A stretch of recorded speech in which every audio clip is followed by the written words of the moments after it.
lalawigan ng Cebu ay kilala, hindi lang dahil sa tuloy-tuloy na progreso at pag-unlad bilang Queen City of the South, ay dahil kilala rin ito dahil sa yaman nitong kasaysayang bumuo sa bansang Pilipinas. At ngayon, ating masasaksihan ang magaganap na 500-day countdown sa ika-500 anniversary ng Battle of the Mactan na isang mahalagang pangyayari sa ating kasaysayan dahil ito ang patunay ng kagitingan at katapangan ng ating mga ninuno sa kanilang pakikipagdigma sa ating mga Kastilang mananakop.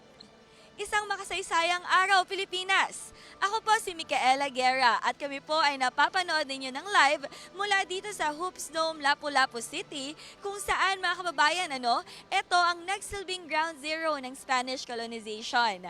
At nandito tayo ngayon para tunghayan ang isang makasaysayang pagbabalik tanaw sa kabaitang ipinamalas ng ating mga ninuno at katatagang ipinamalas naman ni Lapu-lapu sa kanyang laban kay Ferdinand Magellan. Ayan mga kababayan, dala ang temang Victory and Humanity. Ipinagdiriwang nga natin gaya ng aking nabanggit kanina ang katatagan ni Lapu-lapu sa kanyang tagumpay laban kay Ferdinand Magellan at humanity naman dahil sa mainit na pagtanggap ng ating mga ninuno at kanilang pagbigay ng pagkain sa Magellan Elcano crew. Mga kababayan, maririnig din natin sa unang pagkakataon ang magsisilbing theme song ng Quincentennial Commemoration na pinamagatang Bagani. At dala ang temang Mangayaw, World of Our Ancestors. Tampok din ang isang cultural show kung saan bida ang iba't ibang local artist natin mula sa iba't ibang lalawigan sa bansa. Kaya naman talagang mahalaga ang araw na ito dahil marami tayong matututunan, marami tayong malalaman, marami tayong maitatama sa mga perspectives natin with regards to our Philippine history. Kaya naman mga kababayan, ngayong araw ay sama-sama po natin itong alamin. At para mas magkaroon tayo ng malawak na kaalaman sa kung bakit nga ba mahalaga ang okasyong ito, makakasama natin ang batikang historian, walang iba kundi si Professor Xiao. Professor Chua, magandang araw po. Makasaysayang araw, Yes, Mika, at sa lahat ng ating mga nanonood sa napaka-makasaysayang araw na ito. That's true. Talagang very makasaysayan po ang araw na ito. At ipapaalam natin yan sa mga kababayan natin kung bakit. Kaya naman, Professor Xiao, hindi ko na po papatagalin pa. Opo. Pwede niyo po bang ikwento sa amin kung ano itong Quincentennial Commemoration at bakit po napili nating tema is Victory and Humanity? Okay, sa buong mundo po, lalo na sa Europe, at sa iba pang mga bansa, mahalagang pagdiriwang yung mangyayari sa 1521. Kasi ito yung achievement ng humanity. Ito yung pag-ikot ng mundo ng ekspedisyon ni Magellan at nalaman natin na ang mundo pala natin ay talagang bilog. Although meron ng mga teorya nun, nalaman natin na totoong bilog at nangyari lang to kasi daring yung expedition na ito. Diba? So yun yung isang commemoration ng 1521. Now of course sa Pilipinas, ang celebrate natin ay yung victory sa Mactan. At siyempre, yung pagdating din ng Christianity sapagkat marami sa Pilipino ngayon ay mga Katoliko. Pero tandaan natin na gusto natin Pilipino ang bida dito sa magiging celebrations natin. It's a Filipino-centric celebration, right, sir? Oo. So, meron po tayong tema na programa natin which is Victory and Humanity. Why Victory? Why Humanity? Okay, maganda yung Victory and Humanity. Kailangan ipaliwanag to ng mabuti. Kasi 'di ba, bakit natin i-celebrate si Magellan? 'Di ba? Yun yung isang question. Of course, hindi natin sineselebrate per se si Magellan lang. Gusto natin Filipino-centric nga. So, ano yung perspective natin? Of course, alam na natin yung victory ni Lapu-lapu nung nakialam na si Magellan. Kasi kaya naman siya pinatay ni Lapu-lapu kasi nakialam na siya sa ating nanghimasok na siya sa ating kaayusan. So, ano yung humanity doon, 'di ba? Ano yung pinapaliwanag natin? Okay. Ang victory ng humankind ay yung pag-ikot ng mundo. Hindi nagawa ng Magellan Expedition yan. Hindi natin nalaman yan kung hindi pinakain ng ating mga ninuno yung Magellan Expedition. Kasi nung hindi pa sila nanghihimasok, alam mo sila yung may kailangan sa atin . Dumating sila September 15, 1519. September 1519, nag-start silang maglakbay mula sa Espanya. So nung naglakbay sila sa Espanya, dumaan sila ng Atlantic Ocean, hinanap nila yung butas papuntang Pacific Ocean, pero biglang ang laki pala nung dagat. 90 days sila sa dagat, walang makain. Imaginein mo, Yes. hapong-hapo sila, gutom na gutom sila. Nung dumating sila, nakita nila yung islands natin, no? Kasi pinagnakawan pati sila sa Guam. Yes. Pero nung nakita nila yung islands natin, Mika, alam mo, may nakakita sa kanila na mga tao sa atin, hindi sila nagkaintindihan, pero bumalik yung mga taong yun, nagbigay ng pagkain. At dinala sila sa isang kaharian, yun nga yung kaharian ng Mazawa, at na-meet niya yung dalawang hari, si Haring Colombo Haring Xiao ng Masao, at yung Haring Xiao ng Masao at si Haring Colombo ng Butuan Calagan. At doon pinakita yung kayamanan ng ating mga ninuno, yung mga ginto na ang ganda-ganda pala ng civilization natin. So, yun yung humanity. Kasi alam mo yung humanity na yan, naipakita natin yan sa ating naipakita natin yan sa mga Hudyo. 'Di ba? Nung nanganib yung mga Hudyo 1935, 1,300 Jews. Nung nanganib yung mga White Russians 1949, 6,000 White Russians. Kinalingan natin nung nagkaroon ng Vietnam War, kinalingan ng Pilipino. So, we are also celebrating humanity of the Filipinos. But we are also celebrating the victory of Magellan. Kaya may hinanda po sa atin ang National Quincentennial Committee na isang video tungkol sa ating Lapu-lapu. Lapu, Kasi yes, yung kanyang image ni tagumpay. Lapu-lapu, ginamit yan ng ating mga bayani para sa ating struggle for freedom. No? So yun yung ating panonoorin ngayon, isang video na hinanda ng National Quincentennial Committee tungkol sa Lapu-lapu at ang tingin sa kanya ng bayani at ang impact nito sa struggle natin para sa kalayaan. Panoorin po natin. So I'll watch this.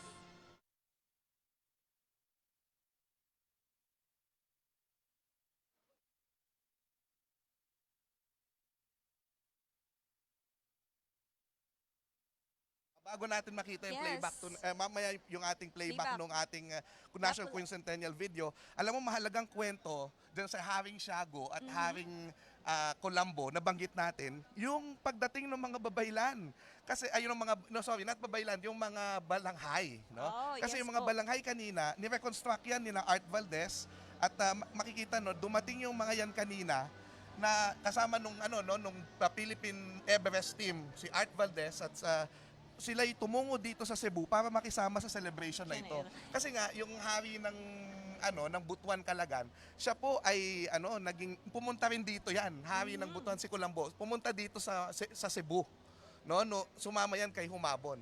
Kaya yun yung makikita natin na yan yung parang inire-reconstruct natin, no? At syempre maganda na makita natin yung mga ninuno natin, yung kanilang kultura, kasama yung mga balanghay na yan, authentic, di ba? Sir, tanong ko lang po, syempre, isa siya sa mga naging event natin for this occasion. Bakit mahalaga na maipakita natin yung pagdaong ng Quincentennial Balangays? Well, kasi tandaan natin na dito sa celebration natin na pinapakita natin yung di ba, account ni Pigafetta ng Magellan Expedition. Yes. Pigafetta's account was the very first account na European tungkol sa ating kultura. Na maliwanag na pinapakita doon yung ang lalaki daw ng ating mga bangkang balanghay. At matitibay ito at pinakita ito pinagmamalaki ito ng ating mga ninuno. So, kasi ang problema kasi pag binabasa natin yung Pigafetta account, lagi tayo nagfo-focus sa Battle of Mactan lang eh. Ang hindi natin nakikita, ano yung nabanasan ni na Magellan sa Mazawa, ano yung nabanasan ni na Magellan sa Cebu, di ba, na nagpapakita na nung hindi pa sila nanghihimasok, okay naman tayo. Yeah, we are okay. Diba? Nakaya natin, di ba? We could stand on our own. Ganyan Pero po. again, isang tema ulit ng ating Quincentennial ay yung victory. Kaya yung victory na makikita natin, itong video muli ng National Quincentennial Committee, ay ito yung impact ni Lapu-lapu sa mga bayani natin at sa struggle natin for freedom.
Diyos na ang magpapatawad sa pinuno ng Mactan na tinawag niyang Lapu-lapu.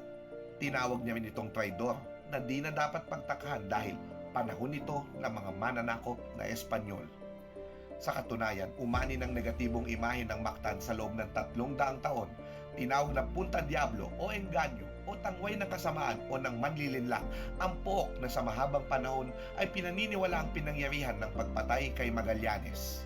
Doon din ipinatayo ng mga Espanyol noong 1866 ang bantayog ni Magallanes gawa sa korales ng Mactan. Ngunit si Rizal ang nagsimulang tumawag sa pinuno ng Mactan bilang si Lapu-lapu. Makikita ito sa kanyang anotasyon sa akda ni Antonio de Morga na Sucesos de las Islas Filipinas noong 1890. Ito rin ang tawag ni Juan Luna sa pinuno ng Mactan sa kanyang alternatibong pamagat sa pintang larawan niya na La Muerte de Magallanes o ang kamatayan ni Magallanes. Gusto kong pamagatan itong Victoria de si Lapu-lapu, Iquina de los Españoles o tagumpay ni si Lapu-lapu at ang pag-atras ng mga Espanyol. Sa kabila nito, nanatili ang katawagang Lapu-lapu sa marami sa ating mga bayani, lalo na sa panahon ng pagtatatag ng bansa. Lapu-lapu ang isa sa mga alias ni Mariano Ponce sa pahayagang La Solidaridad sa Europa. Inudyok naman ni Emilio Jacinto ang mga kababayan na iwaglit ang kanilang takot sa mga Espanyol at gawing huwaran ang bayani ng Mactan. Saan napatungo ang dugo ni Lapu-lapu, ang masiglang hari sa Mactan, niyang pinatay niya ang lilong si Magallanes. Di yata mga kapatid, di yata't sa inyong buhay wala nang makikita kundi hirap, dalita, sakit, lumbay, dusat kamisan, at maging sa pagpapahayag sa kalayaan ng Pilipinas sa Kawit Cavite, 12 ng Hunyo, 1898. Inalala ng mga bayani ng himagsikang Pilipino ang Mactan. Ang pagsalakay na sinimulan ni Hernando Magallanes sa Cebu bago siya mapatay ng hukbo ng Haring Lapu-lapu sa Mactan. Noon pa man, pandila na ng mga nagtatag ng ating bansa si Lapu-lapu bilang una sa mga nasa kapuluan na ito na tumindig laban sa panghimasok ng mga dayuhan sa ating bayan.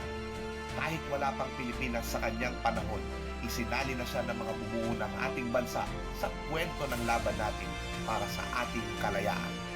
Ito ang dahilan kung bakit patuloy na mahalaga at hindi mawawala ang kwento ni Lapu-lapu bilang paalala na kaya nating tumindig sa sarili nating mga paa upang ipaglaban ang ating pamumuhay at ang ating dangal bilang isang bansa.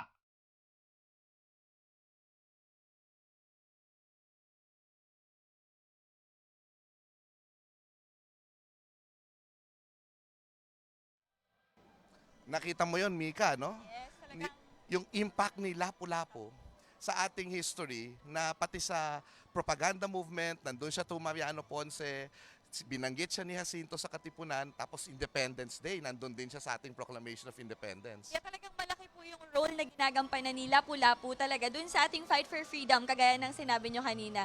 And it's really wonderful po na hindi lang yung victory, pati yung humanity nga na gaya ng sinabi nyo, yung sineselebrate natin today, especially that etong humanity, ito yung mga hindi gaanong alam ng kapwa Pilipino natin. Yes. So speaking of going on po tayo, Yes. Professor Xiao, gusto ko lang pong itanong kasi this celebration is a simultaneous celebration. We have a celebration in Davao City, Manila City, and here in Lapu-lapu City. So bakit po natin napiling magkaroon ng celebration in Luzon, Visayas, and Mindanao? At saka bakit Manila, Davao, And saka Cebu? yes. Siyempre, Lapu-lapu City dahil dito nangyari yung Battle of Mactan. Sa Davao, because ang tema sa Davao nung show nila ay Unconquered Peoples. Kasi doon pinakita natin na hindi lahat ng mga mamamayan sa Pilipinas, sa kapuluang ito, ay sinakop ng mga Espanyol. No? So, yung mga Bagobo, yung mga Manobo, marami yan sa Davao. No? Kasi yung ibang parts ng Mindanao nasakop, Zamboanga nasakop, pero yung Davao ay hindi. So, yan. And then sa Manila, of course, nandyan din yung, nandyan nakikita natin yung mga celebration sa Davao. And it is currently happening Yes, live sa Davao correct. City ngayon. At yung sa Manila, syempre, doon yung national history, yung capital natin. Kaya yung mga bayani ng bayan, yun yung i-discuss, yung enduring greatness ng ating mga ninuno, no? Yung enduring greatness ng mga bayani natin. Kasi doon, estudyante, kukwentuhan ni Lapu-lapu at ni Rizal ng mga ibang mga bayani mula noon hanggang ngayon. So yun yung mangyayari sa National Museum of Natural History. History. So ano yan, 3 events yan, pangungunahan yan ni Yorme Isko Moreno at ni Vice Jeremy Mayor. Barnes ng Yes. National Museum. At sa Davao ay Ayan. si Baste Duterte. Yes, nakikita No? natin ngayon Vice po Mayor ang Duterte. pangyayari dyan sa Davao City. Sa Ayan. Davao City. Si Vice Mayor Duterte naman ang mangunguna. ng kanilang celebration Yeah, doon. may ano yan, may ibig sabihin yan. Kasi nga, yun nga, Luzon, Visayas, Mindanao, lahat kasama sa selebrasyong ito. Hindi That's pwedeng true. sentro lang sa Manila o sentro lang sa Cebu. Cebu or sa Diba? Davao, that's Ang true. ganda, ang pinapakita natin dito, unity ng Pilipinas. Isa That's pa, true. no?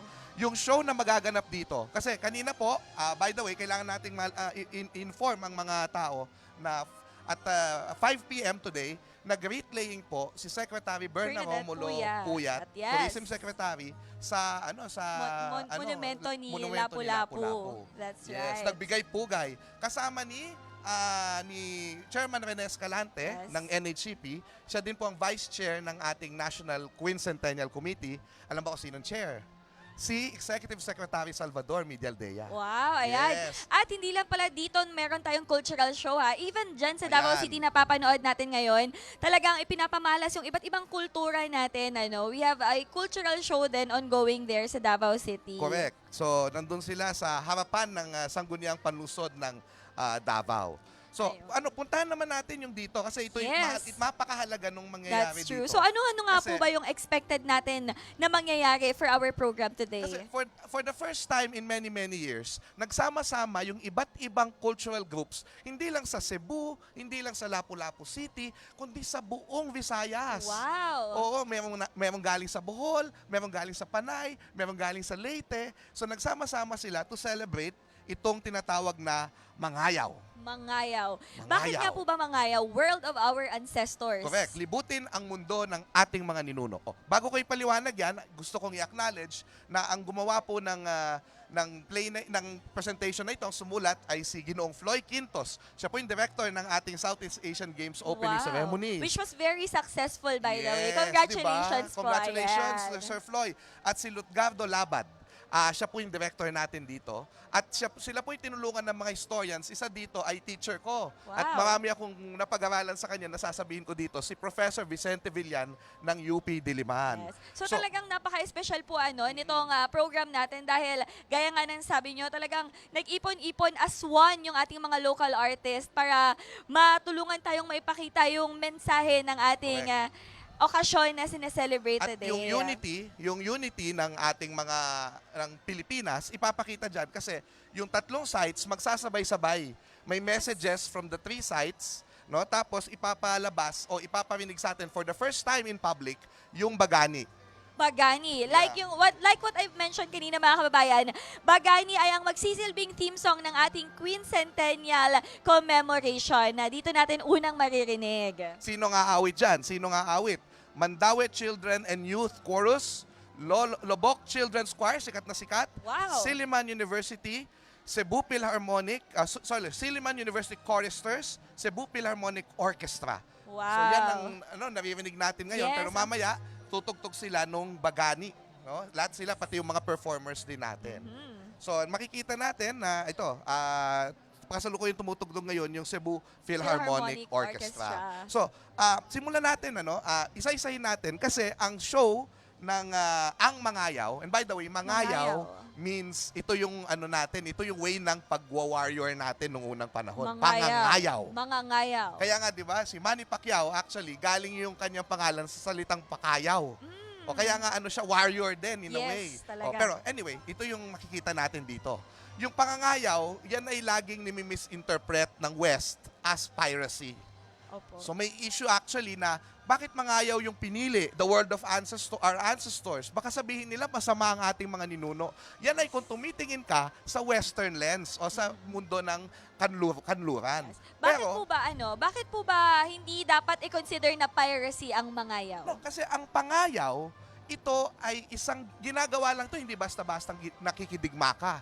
Ikaw ay nangangayaw kapag ka may sumira ng sandugo o ng usapan ninyo. Yes. So, ang pangayaw ay pagsasaayos, number 1. Number 2, kapag ikaw ay nangayaw, ikaw ay kumukuha ng ginhawa nag-uuwi ka ng ginhawa sa iyong bayan. Kaya nga yung mga bagani o yung nangangayaw o bayani, di ba, yung OFW parang ganyan din eh. Di ba marami tayong nanonood sa RTVM na mga OFW. Parang ganito din yung ginagawa nyo, nagbibigay sila ng ginhawa sa ating bayan. So, yung kwento ng mga ninuno natin, yan po yung ikukwento natin sa presentasyon na ito. Wow, dito. that's wonderful, ano? At balita ko po, hindi lang may sayaw, meron ding mga fashion show of... Mamaya. Oh, Yes. Ito, sige. Isa-isayin na natin, ano? Yung suit 1 natin, ito yung sinugdanan. Ito po yung Sinugdanan. beginning. Yes. Kasi ipapakita dito yung ating pagsisimula bilang isang bansa through mythology. So ito, I am sure si Kalak at si Gavay ay ipapakita dito. At bakit si Kalak at si Gavay, paano siya nahati doon sa reed o doon sa dahon, ay dahil kay Tigmamanukin. Yung Ayun. Tigmamanukin, yung ibon, ay simbolo po ng bathala. Mamaya po sa show, lilipad-lipad lang po siya. So pag nakita nyo po yung ibon, Siya na bathala yan. po, Siya si simbolo ng Bathala. bathala. Okay. Oo. Yung suit 2 natin, tingnan natin to, no? Ah, Yung dagat ang ng inahan. Ayun. Or the sea mother. Kasi yung mga ninuno natin, lahat ng kanilang kabuhayan, kultura, ang pinagbabatayan po ay ang mga karagatan. Ayan. So, yun Kanina, yung di ba? makikita natin. Yes, nagkaroon po tayo ng pag-uusap kanina regarding dito na nabanggit ninyo na yung karagatan, isa din siya sa mga factors that unites us as one. Tama ba? Yes. Dahil?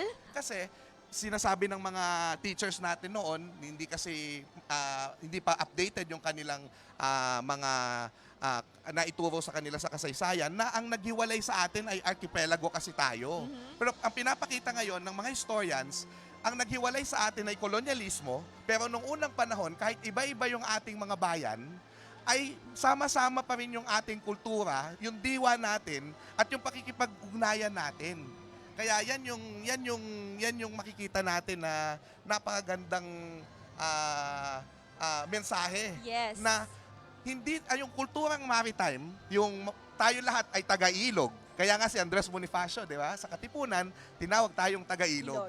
Tagalog, 'di ba? Kasi makikita natin na yan yung gustong ipamala sa atin ng mga ng mga ninuno natin na magbalik tayo sa ating maritime culture. So That's tingnan true. nyo sa Davao, halimbawa, pinapakita diyan yung mga iba't ibang mga unconquered peoples. Taga-ilog Yes. din sila. Sabi ni Andres Kagayan Bonifacio, natin. Yes. lahat sila taga-ilog. Taga-ilog. Lahat tayo taga-ilog. Ayan. Di ba?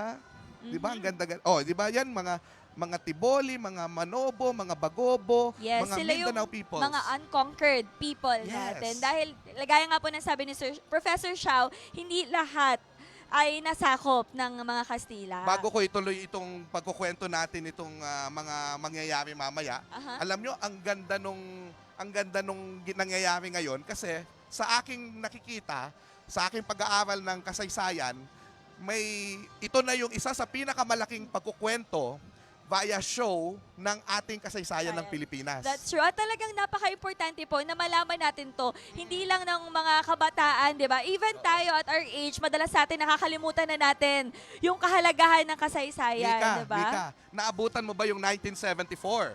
Hindi pa po. Yan. Noong Napanganak nun. 1974, nung Miss Universe pageant, nagkaroon ng isang parada ng pangalan ay kasaysayan ng lahi. So yun na, nagpuntahan yung mga tao. Napakalaking event nun. Tapos noong 1998, ewan ko, bata ka pa siguro 2 nun. years old pa 2 lang years po old, ako nun. nagkaroon ng Philippine Centennial Parade. So ngayon, ito na yung sa palagay ko na susunod na malaki Yes. na pagdiriwang ng kasaysayan ng Pilipinas. At mas malaki pa yan pagdating ng 1521. Yes, kaya naman... 2021, sorry. Yan, kaya naman mahalaga na maikwento, maipakita natin ito sa ating mga kababayan para naman ma-embrace natin yung kalayaan na natatamasa natin ngayon dahil ito lahat sa ating mga bayani, yung mga kultura natin na dapat nating ipagmalaki. Talaga namang malalaman natin dito yung mga kwento behind it, diba? Kasi madalas hindi natin alam yung mga kwento sa likod na bakit nga ba ganito tayo kumilos, bakit nga ba ito yung mga paniniwala natin. Akala natin lahat dahil lang sa mga mananakop natin. Pero hindi pala, di ba? So, malapit na nating i-turn over sa program itong ating coverage ngayon. Yes. Pero anuhin ko lang, i-rundown ko lang ito ng mabilisan. Ang suit 3 natin, ano yung society ng mga ninuno natin? So kanina sabi mo, yung fashion show, Aha. 'di ba? Yung mga classes ng lipunan, dato, timawa, oripon. Makikita natin mamaya. Yes, tapos yung suit 4 natin, yung kinabuhi, yung way of life nila. Ito na yung mga interactions nila sa isa't isa. Kaya may kinabuhi, way of life. Nandiyan yung trade, nandiyan yung business at battles, pangangayaw na naipaliwanag natin kanina. Kaginhawaan ang gusto. Yun ang pangayaw eh. Gusto natin ng kaginhawaan. Tapos sa suit 5 o yung likha o mugna, creation, ito yung creative spirit ng mga ninuno natin. How do they express their way of life? How did they express their faith? Ito yung sa pamamagitan ng gold. Yung makikita mo dun sa account ni Pigafetta, yung mga gold daw, sing laki ng walnut, Yes. sabi. At sabi nyo nga po kanina, yung iba ay, pag may gold, paniniwala nila, hindi ka pwedeng lapitan ng mga bad spirits. Anting-anting. Yes, nagsisilbing anting-anting. Okay, suit 6, nandyan yung spirituality. Makikita ulit yung tigmamanukin kasi sinusundo yung kaluluwa, dadalin sa bangka kasi tulad sa Manunggol Jar, bangka ang nagdadala sa kabilang buhay. At ang suit 7 natin ay yung pagdumala or guidance. Humihingi ang mga dato, ang pamahalaan noon sa mga babaylan ng paggabay. Kaya pagdumala sa mga spirito, at doon na makikita natin si Lapu-lapu mamaya. Yes. Siya yung pinakahuli at yung pagdating ng mga Espanyol. Yun yung katapusan natin nung ating program na ito. Yes. Katapusan nyo ng ating program for today, pero simula pa lang yan dahil patuloy pa rin yung countdown natin sa 500-day countdown sa ating Quincentennial Commemoration. Kaya naman sa mga susunod na araw, marami pa tayong dapat abangan hanggat sa marating natin yung mismong 500th anniversary ng Battle of Mactan. At para naman masimulan na nating matutunan at mapanood lahat ng napag-usapan namin ni Professor Xiao, ay panoorin po natin ang programa. Pero bago ang lahat, Professor Xiao, maraming salamat po sa pagbahagi ninyo sa amin ng inyong kaalaman. Maraming salamat. At siguro, mensahe na lang natin sa mga manonood ngayon na sa pagtingin nila kay Lapu-lapu, magbasa tayo kasi maraming bagong information tungkol kay Lapu-lapu. Halimbawa, 'di ba? Yung research ni Danilo Herona na matanda na pala siya, 'di ba? Yes, Ayon oo. sa mga nakakita kay Lapu-lapu. Pero yun na nga, nililiwanag natin, may mga sources na nagsasabi na pirate daw siya. Hindi piracy yun, pangangayaw yun. 'Di ba? Ay, tignan natin ang National Museum of Natural History, sa Natural Manila History. City. Ayan, Yes. napakaganda din And I'm sure marami din ang dumagsa para makita at makiselebrate sa ating okasyon today. Ay, anyayahan po natin sila sa Davao po at sa Manila. Free for the public. Pwede po niyong puntahan ang ating celebrations. Ayan, humabol na po kayo. Nakikita niyo ang mga imahe sa iba't ibang lugar sa bansa. Ayan. Muli, Professor Xiao Chua, maraming salamat po. At mga kababayan, eto po, sabayan niyo po kami sa ating programa. Sabay po tayong matuto tungkol sa ating kasaysayan.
Please be seated.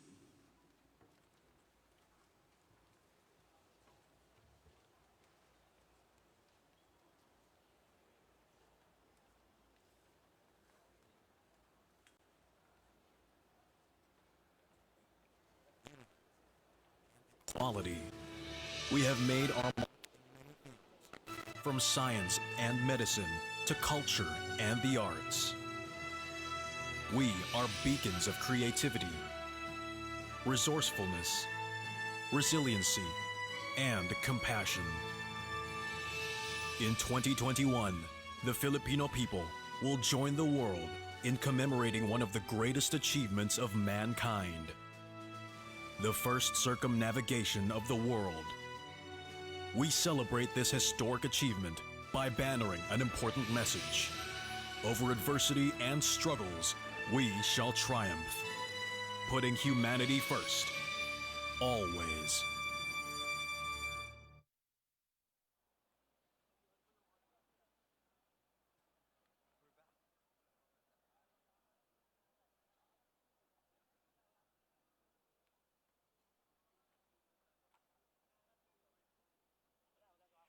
Mr. Albert Dioso, grade 12 student of Ramon Torres Sagasa National High School, Bago City, Negros Occidental, for his spoken word poetry, Handog sa Mga Ninuno.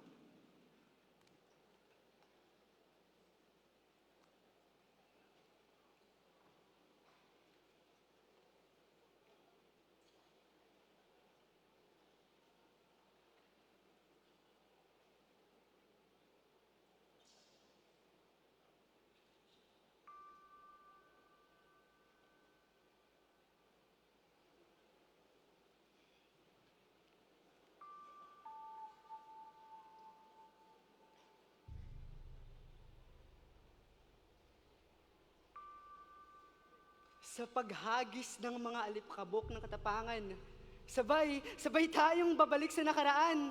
Mga alaala ng kabayanihan ay patuloy na pinangahawakan ng aking mga kamay, puso't isipan. Hayaan, sasalitaan kong ito ngayon mangyaring mamanipol ako ang espada ng orasan. Pabalik sa araw ng ating mga ninuno. Kayo, tama, kayong mga nasa malayong nakaraan na tinatawag na ninuno, bagaman salat na salat ako sa nalalaman kung sino kayo. Hayaan, ang gabing ito'y maging pagkakataon, hindi lang sa akin, kundi sa daang milyong mga inapo ninyo ngayon. At maging sa harap ng buong mundo na kayo'y makilala, mahandugan ng tatlong salita. Salamat, maraming salamat.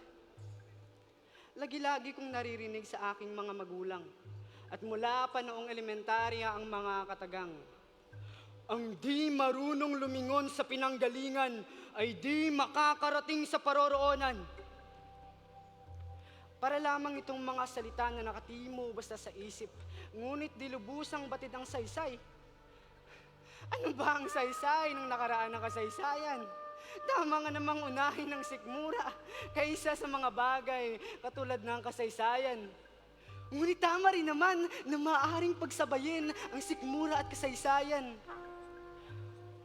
Ngunit kung may bagay akong natutunan sa 12 taon ko bilang estudyante ng bansang ito, yan ay ang ginhawa. Ginhawa na nilalasap na noon pa man pala ng ating mga ninuno. Ginhawa na sila mismo ang may takda, nakakaunawa at nakakadama. Ginhawa na unti-unting nawala dahil sa pananakop ng mga dayo. Ginhawa na siya palang ikinalagot ng hininga ng maraming nanindigan. Ginhawa na mabuhay, mag-isip, maging malayat marangal. Malasin ang ginintuang panahon sa butuan ng ating mga ninuno. Pansinin paanong napagtagumpayan ng mga kapatid nating Muslim ang daang taon nilang kultura at pananampalataya na nag-ugat sa simunol. At kahit na pagkaita na makilala sa sariling pangalan, ang una pala nating martir ng kalayaan ay isang Muslim ng Luzon, Tubong Makabebe. Pakinggan ang kanyang sinabi. Lintikan sana ako ng araw at mawala ng dangal sa harap ng mga babae. Sa oras na makikipagkaibigan ako sa inyong mga Kastila. Ilan pa sa atin kaya ang kayang sambitin ng mga katagang ito? Di ba ang sarap i-tweet o i-share? Mayroon tayong Sultan Kudarat ng Maguindanao na nagpapaalala sa atin na walang ginhawa kung walang kalayaan. Hanggang norte, mayroon tayong Kenan Amandangat, martir na kalayaan ng mga Ibatan doon sa magagandang kapuluan sa Batanes. Batid kung lahat tayo'y namamangha sa Instagrammable na vegan. Ngunit sa pagtungtungsanan natin sa mayuming syudad na ito, maalala nawa na dito binigti ng mga mananakop si Gabriela silang ng tanging kasalanan lamang ngayong palayain ng Ilocos. Magkalayo man ang panahon at pook, di rin biro ang 80 taong singkad na pakikibaka ni na Francisco Daguhoy at ng mga Bulanon na mabuhay ng malaya at nagsasarili.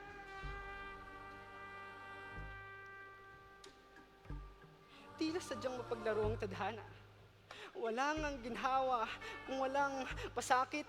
Hindi na ihandog sa atin ang ganap na pagsasarili nang di na alpasan ang ikalawang digmaang pandaigdig. Ngunit di naman natin binigo ang sangkatauhan. Ang katapusan sa Bataan ay simula ng malawakang pagbangon ng mga nayon, bayan at probinsya na nakamtan ang kalayaan at pagsasarili. Naway sa pagdaan natin sa bantayog ni Rizal, maalala natin ang kanyang mga salitang, tutugon tayo sa hinaharap ng may alaala ng nakaraan. Ang bantayog ng kapayapaan at pagkakaisa sa Davao ay paalala sa lahat na panatiliing nating buo, masaya, maginhawa, malaya ang bayang pinaghandugan ng pangarap, pagsisikap, kabataan at buhay ng mga nauna sa atin. Sa pagbukas natin sa aklat ng kasaysayan ng Pilipinas, isa sa unang mababasa ay kwento na tayo-tayong makakaunawa at yayakap, nagpapaalala na tayo bayang mapagtagumpay noon pa man. Ito si Lapu-lapu at ang tagumpay sa Mactan. Munting pangyayari sa Mactan, 500 taon na ang nakalilipas. Ngunit ginawang malaki ng ating mga bayani bilang hugutan ng dangal. Sabi nga ni Emilio Jacinto, ang utak ng katipunan, saan napapatungo ang dugo ni Lapu-lapu, yaong pumatay sa lilong si Magallanes? Kakarampot lamang ang mga ito sa aking nalalaman. Hayaan ang mga mumunting bituin na ito ang maging gabay ng bawat isa sa atin na nais makilala ang ating mga ninuno. Ang mga bituin ding ito ang gagabay patungo sa bukas na maaliwalas at maginhawa. Huwag kayong mag-alala. Huwag kayong mag-alala, aming mga ninuno, mangyayaring lipas na kayo, ngunit ang respeto ko sa inyo'y hindi magmamaliw. Marahil magwawakas na ang tulang ito, ngunit hindi ang pagmamahal ko.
sa iyong damdamin ipamanas ang angking galing. Ngayong buntabang harapin ng bukas, yakapin ang tagumpay. Tulungan ng kapwa at bigyang halaga, huwag hatakin ng pababa. Isipin huwag sana ang sarili lang, pakisama't bayanihan. Subukan nating isulong at ligawan ng magandang bukas. Ikaw at ako magkasama tayo sa lupain at kinabukasan.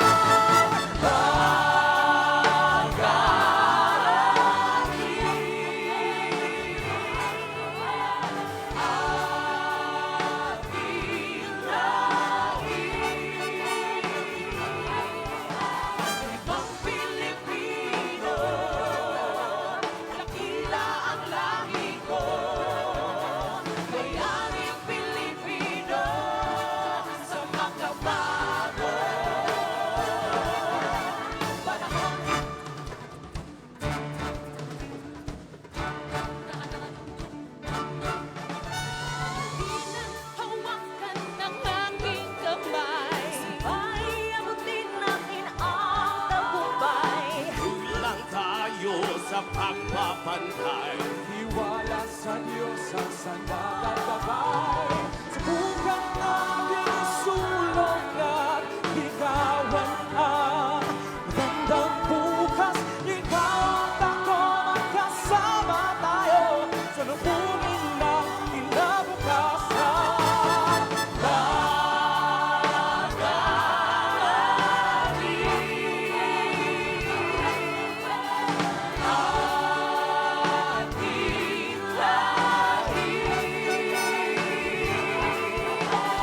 Ibang Pilipino, dakila ang lahi ko. Bayaning Pilipino, sa makabago.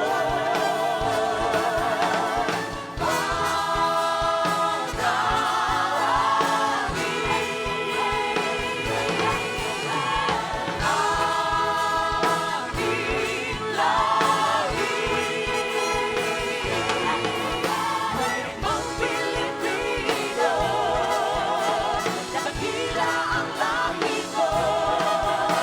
Bayaning Pilipino, sa makabago.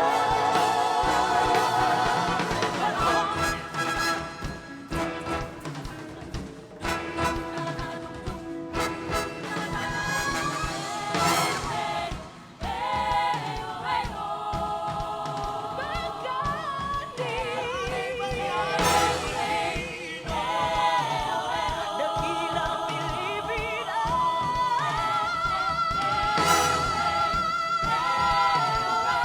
Sa makabagong panahon.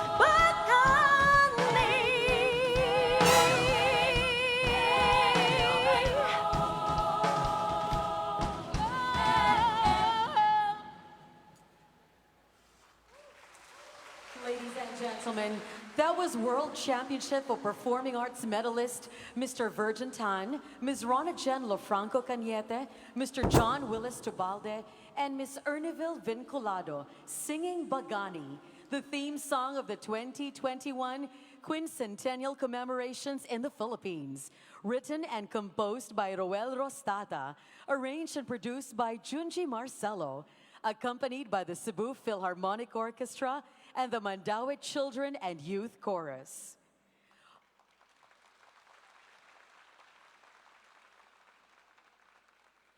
Part of raising the awareness of our countrymen to the 2021 Quincentennial Commemorations in the Philippines is the conduct of the National Solidarity for the 500-day countdown to 2021 and landmark lighting today. The main event is happening here at the Hoops Dome, Lapu-lapu City, with two other key sites. National Parks Development Committee Director Cecil L. Romero, Intramuros Administrator ang masipag na Attorney Giler Acido,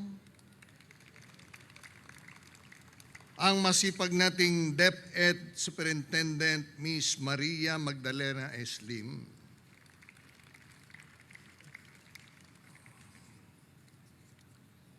sa ngalan po ng aming minamahal na punong lungsod, ang dakilang Alkalde Francisco Isko Moreno Dumagoso, at ng pamahalaan lungsod ng Maynila, ako po ay maligod na bumabati sa inyong lahat na nagkatipon-tipon dito sa National Museum of National History.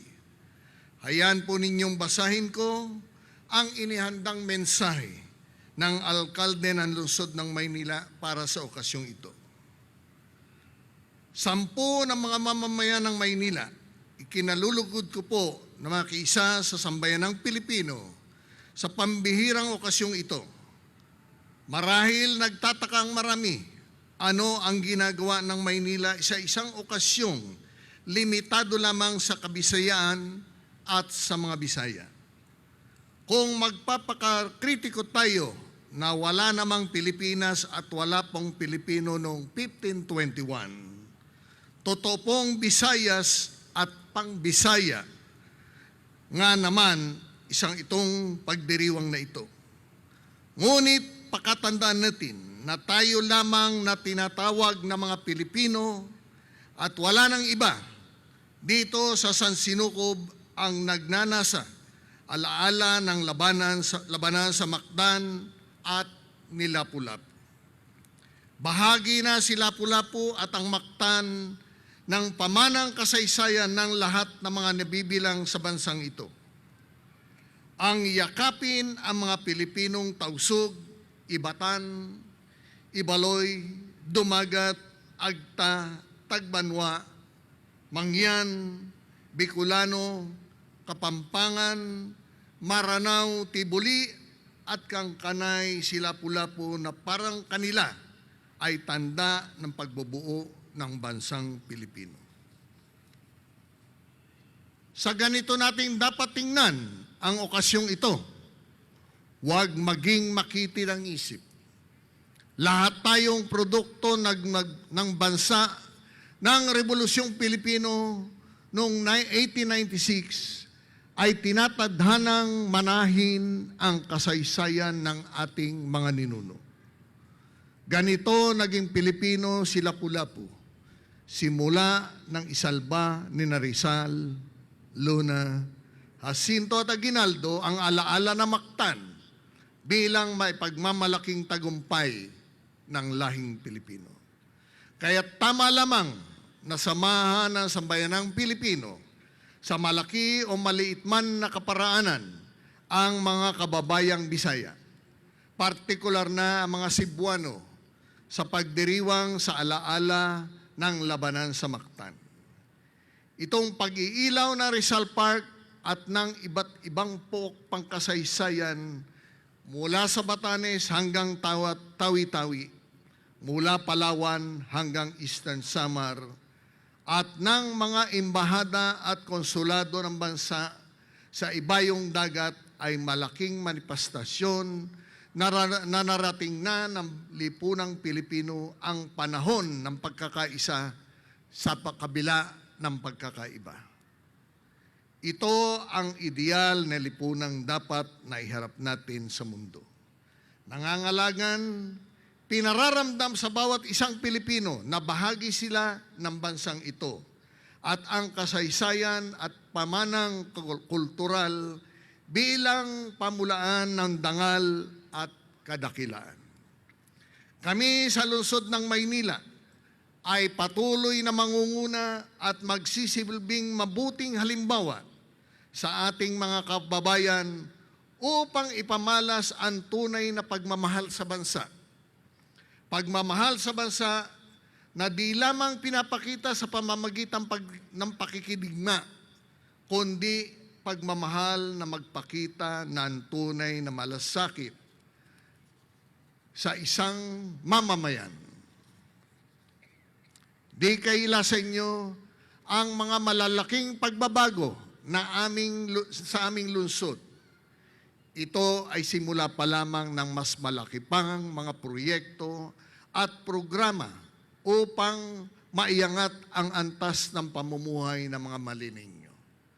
Kasabay din ito ang pagbangon ng ating dangal at puri upang muling tingalain ng nakararami ang ating dakilang kapitolyo ng bansa.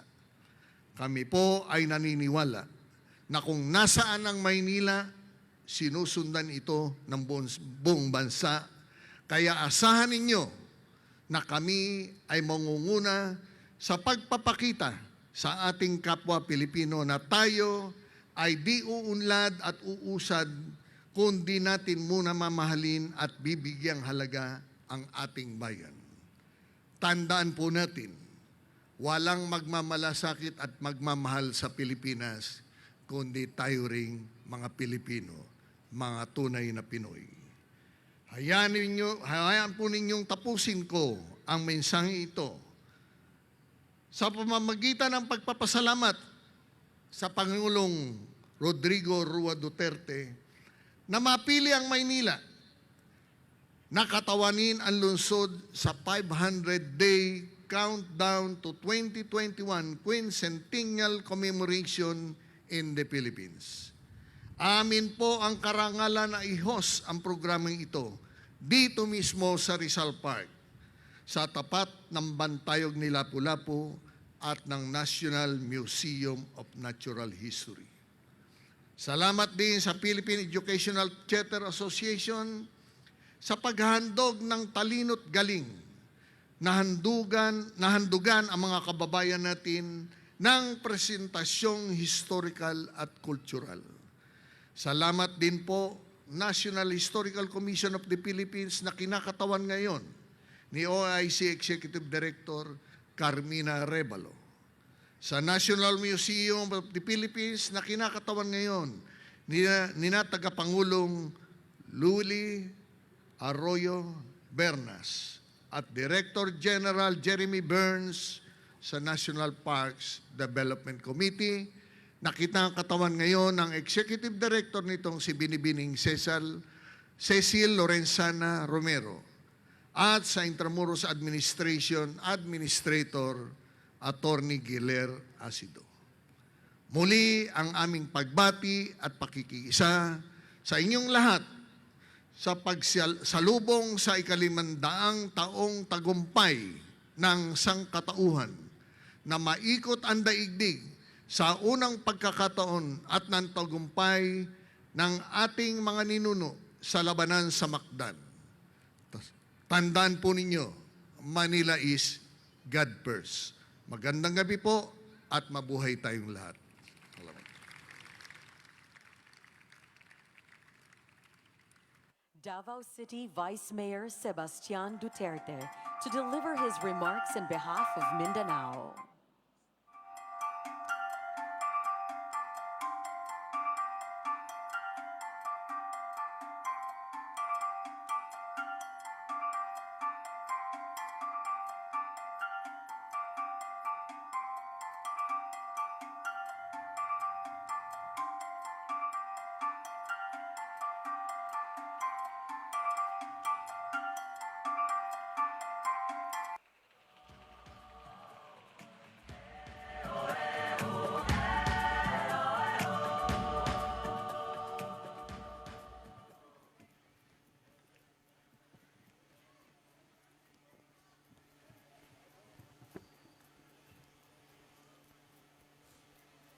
President Rodrigo Roa Duterte, Executive Secretary Salvador Medialdea, Lapu-lapu City Mayor Junard, members of the National Quincentennial Committee, members of the Diplomatic Corps, Deputy Mayors, fellow public servants and employees, Davaoenyo, Assalamualaikum, ug maayong gabi sa inyong tanan.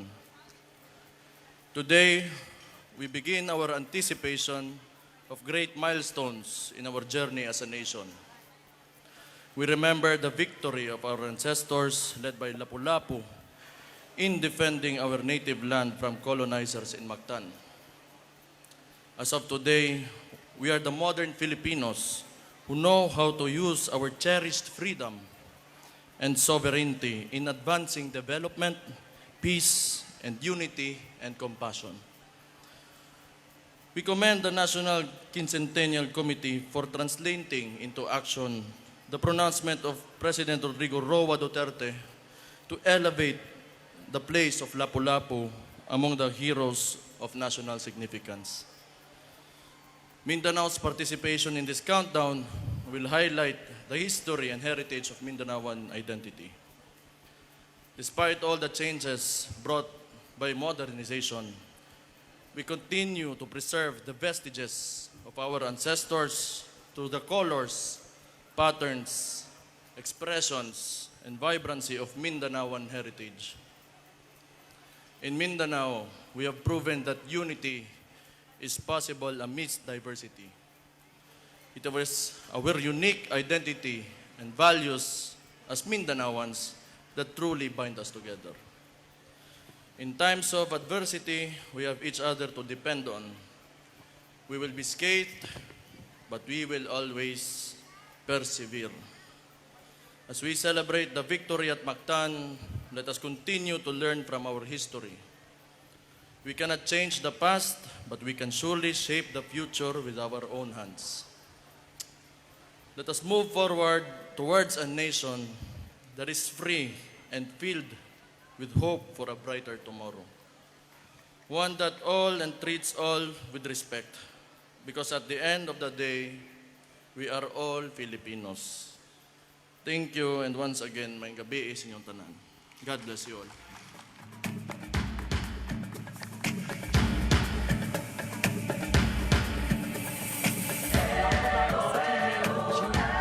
To deliver his remarks in behalf of the Visayas.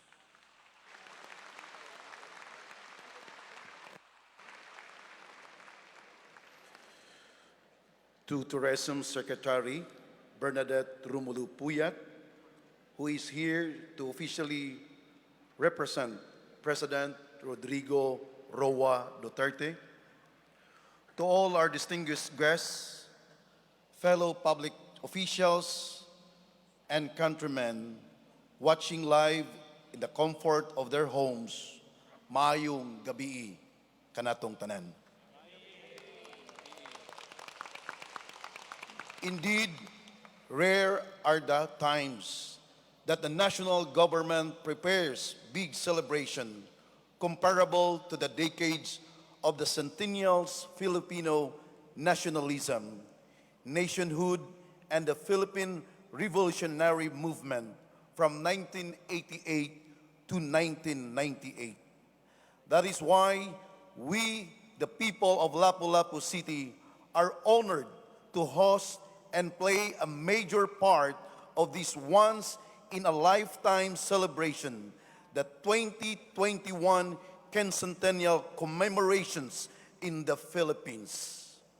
Even though the 500 years of the victory of our ancestors in the Battle of Mactan on April 27, 2021 serves as the nucleus of the 2021 Quincentennial commemorations in the Philippines. There are other milestones worth revisiting the celebrating as a part of a big event that will culminate on 2021. Prior to the Spaniards coming to the shores of Mactan, they set foot in the Homonhon Gainan's Eastern Samar on March 19, 1521, where our ancestors exhibit their compassion to sickly, starving, exhausted, and almost hopeless crew of the Magellan Elcano expedition who traversed the deadly Pacific Ocean en route to the Asia from the America for treatments. Such gesture of humanity towards stranger was the first of its kind in recorded human victory. The commemoration will end in October 2021, or the 500 years of the exit of the Philippine waters, of the first circumnavigators of the planet, via Sarangani Island, Davao Occidental. In between of Gian and the Sarangani episodes, expect events to take place in the various parts of the country as we together, as one nation, commemorate our 500 years of the victory and humanity. After all, like Datu Lapu-lapu, our ancestors from other parts of the archipelago fought to defend our shores from foreign aggressors. That is why we are lighting 21 historical sites and monuments tonight as a part of the 500 days countdown. In behalf of all the Oponganons, the city of Lapu-lapu share this milestone to the rest of the Filipino nation. We want the celebration to be inclusive and integrative and innovative.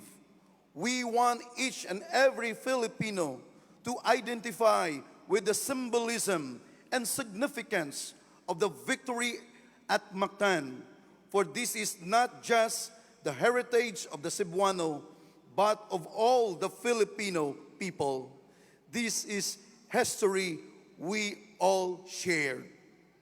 As I consistently say in my public engagement, this generation must commemorate the 500 years correctly. In 1921, the U.S. Insular Government and the Philippines branded the commemoration as the 400 years of discovery of the Philippines.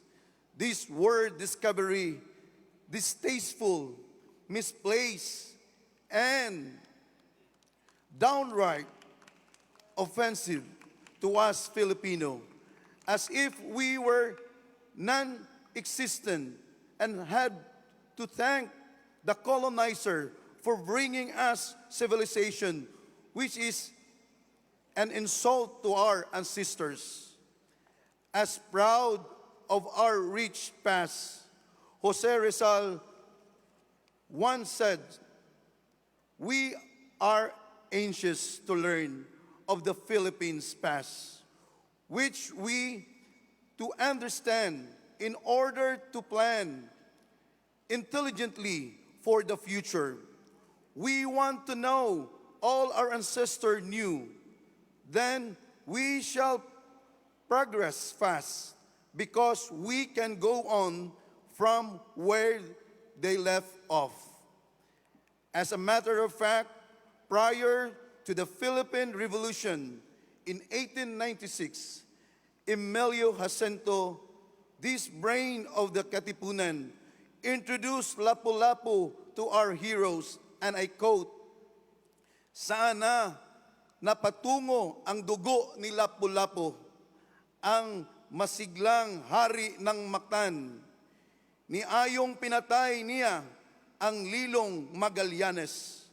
In English, "Where has the blood of Lapu-lapu, the jubilant king of Mactan, flowed after he killed the liar Magellan? Furthermore, when President Aguinaldo proclaimed the Philippine independence in Kawit, Cavite on June 12, 1898, the independence documents remembered and made mention Lapu-lapu and the victory at Mactan.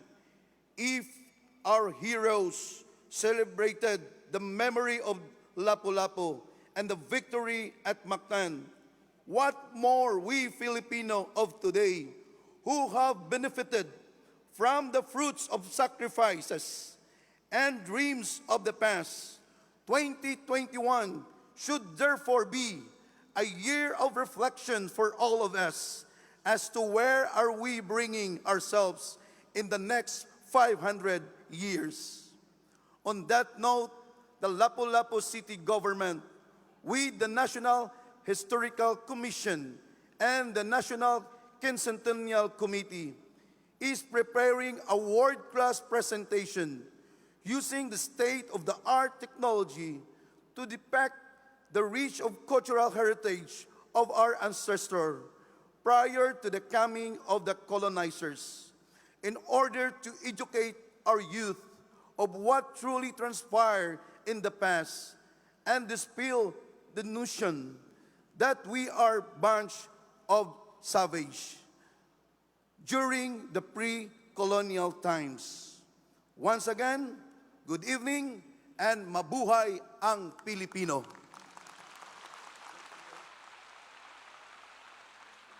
Ladies and gentlemen, Dr. Rene Escalante, Chairperson of the National Historical Commission of the Philippines and Vice Chairperson of the National Quincentennial Committee, to introduce the guest of honor and the representative of President Rodrigo Roa Duterte.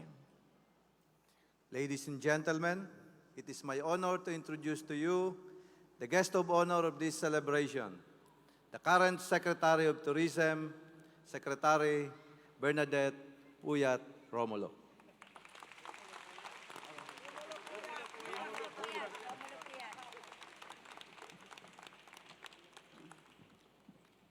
Secretary Adelino Sitoy, Presidential Advisor on Legislative Affairs, Mayor Junard Chan of Lapu-lapu City and his First Lady, Ms. Cynthia King Chan, Congresswoman Paz Radaza of Lapu-lapu City, Congressman Raul Delmar of Cebu City, Congressman Lawrence Lemuel Fortun of Agusan del Norte, Mayor Ronnie Vicente Lagnada of Butuan City, Mayor Ami Alvarez of San Vicente, Palawan, Mayor Annalisa Kwan of Giwan Eastern Samar, Vice Mayor Michael Rama of Cebu City, Yusek Ernesto Abella of the Department of Foreign Affairs, ASEC Ramon Kualaping of PCOO, officers of the Armed Forces of the Philippines, Dr. Rene Escalante, Chairman of the NHCP and the National Quincentennial Vice Chairperson, members of the National Quincentennial Committee, private sector's representatives, friends from the media, on behalf of President Rodrigo Roa Duterte, ladies and gentlemen, maayong gabi kanyong tanan.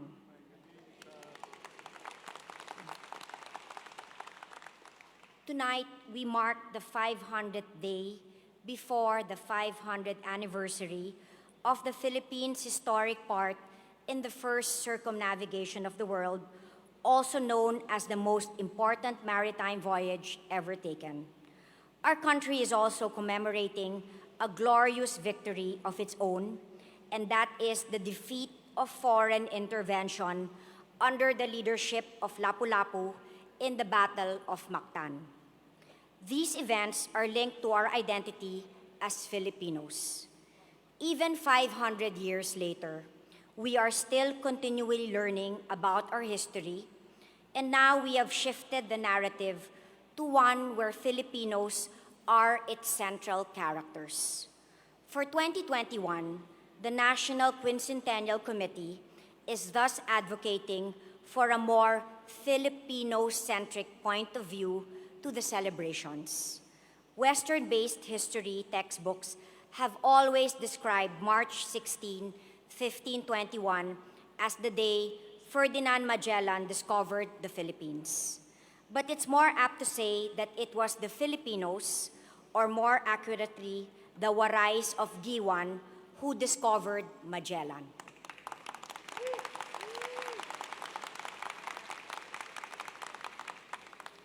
When the Europeans arrived in 1521, the people of the archipelago had long been in commerce with Chinese and Arab traders. Indigenous tribes were literate, possessed a high level of civilization, equal to the rest of the Malay world, and were masters of the sea and shipbuilding. Cebu, as the Magellan Elcano expedition had found, was among the most prosperous, cosmopolitan city they encountered in their long voyage.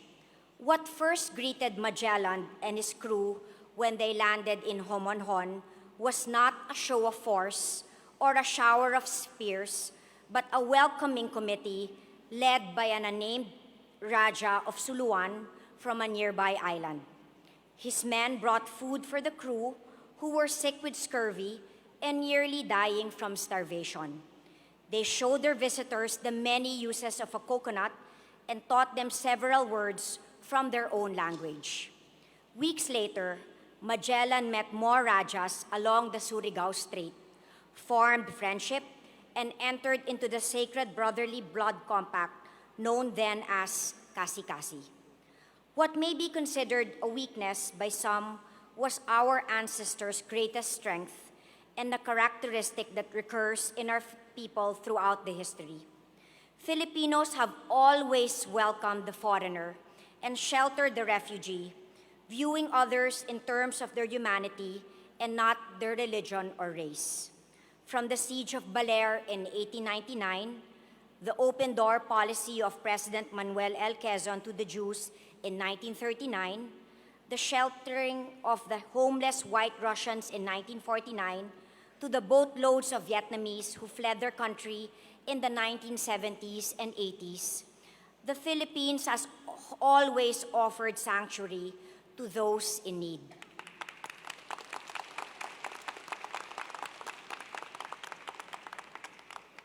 The voyage of the 5 ships of the Armado de Maluca was unprecedented, long, and perilous. But this expedition had a more significant impact to the world's knowledge of geography and the Earth's place in the cosmos. Unfortunately for him, Magellan died 1,000 kilometers short of reaching the Spice Islands, leaving it to his colleague, Juan Sebastian Elcano, to complete the mission, with one surviving ship and a skeleton crew limping its way back to Spain in September of 1522. Magellan's zeal got the better of him. He got involved in intertribal rivalries and went into an inadvisable battle with Lapu-lapu, the ruler of Mactan. Lapu-lapu was a formidable opponent. The Spaniards, dressed in clunky armor, waded through the rocky shore as Lapu-lapu's men charged upon them with iron-tipped spears and eventually won the Battle of Mactan. Both Lapu-lapu and the Battle of Mactan were evoked by the generations of Filipinos who fought to steer the destiny of their homeland. The victorious history of Mactan was among the inspirations of the founders of the Filipino nation, mentioning it in the very document proclaiming the Philippine independence in Cavite on June 12, 1898. We know a lot about Magellan, but comparatively little about our own Lapu-lapu. Still, this has not hindered the memory of Lapu-lapu from inspiring future Filipino heroes and revolutionaries from Jose Rizal and Juan Luna to Emilio Jacinto. There is debate over whether Lapu-lapu can be considered a true national hero, as there was no Philippines as such during his time. I think we can agree that this indigenous tribal leader deserves a place in our history.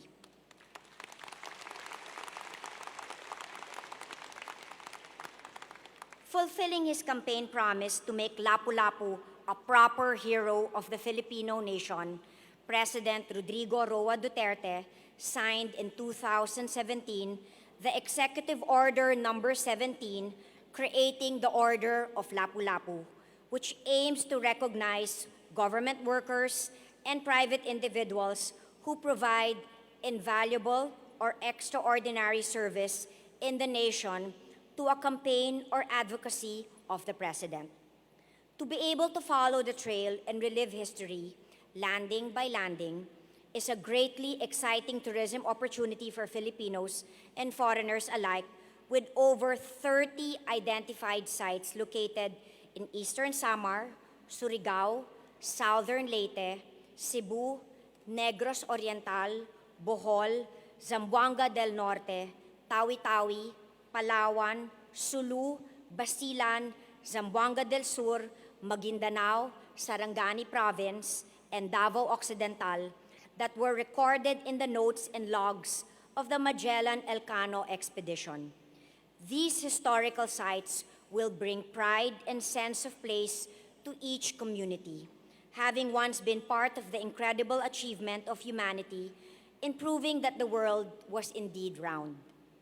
We invite all government institutions to integrate the 2021 Quincentennial Commemoration in the Philippines in their plans, programs, activities, events, and strategies for 2019 to 2022.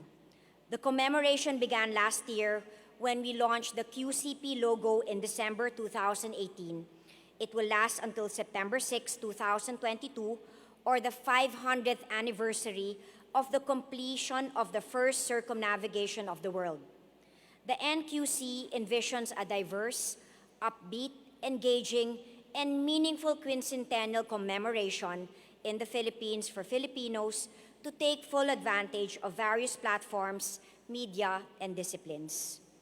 Tonight's countdown through the Department of Tourism, the local government of Mactan, and National Historical Commission of the Philippines will have a total theater, multimedia state-of-the-art production showcasing the best of contemporary Visayan artists and expressions rooted in the nation's cultural heritage. It will dramatize the world of our Philippine ancestors before the Western contact.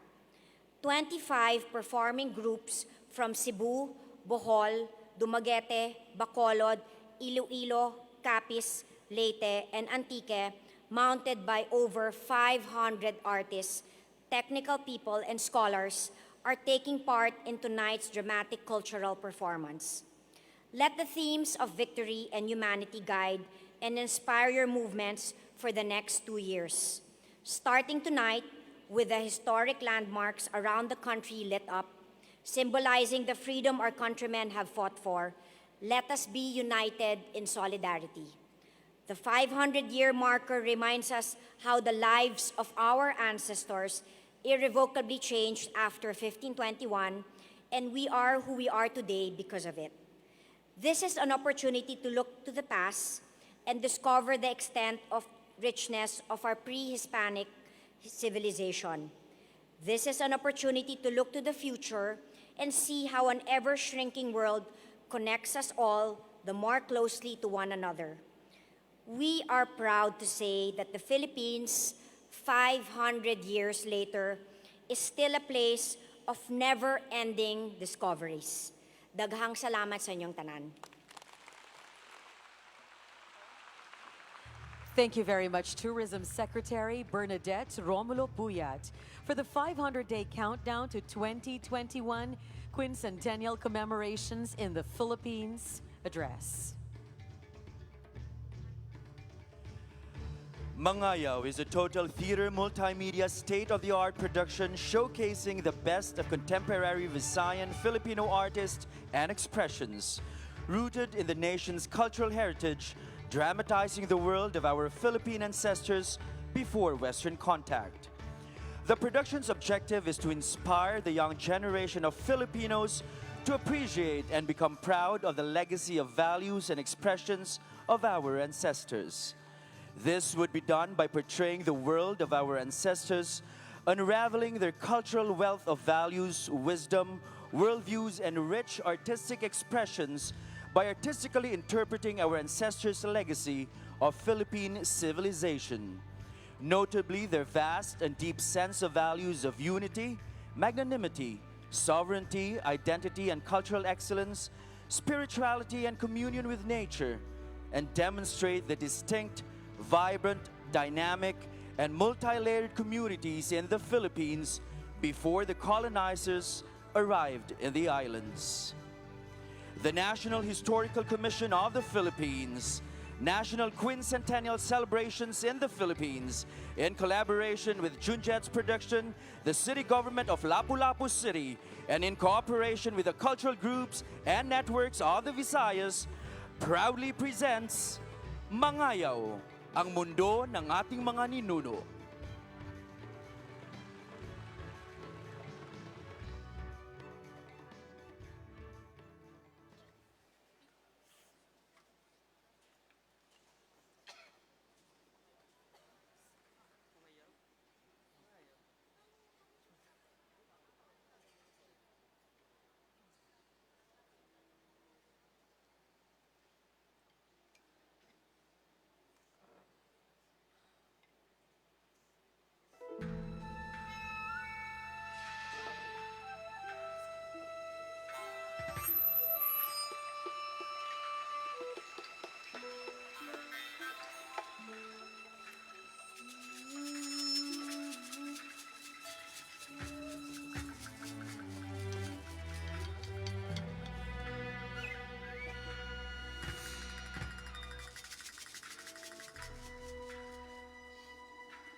Pre-colonial period, ano yun ulit?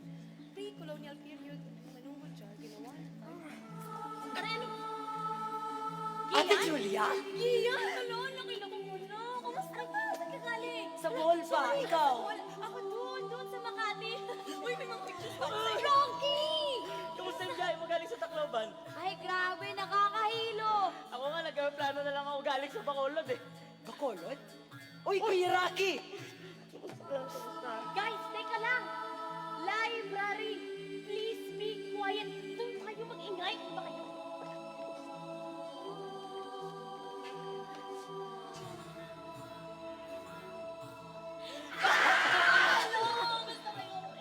Wait, teka.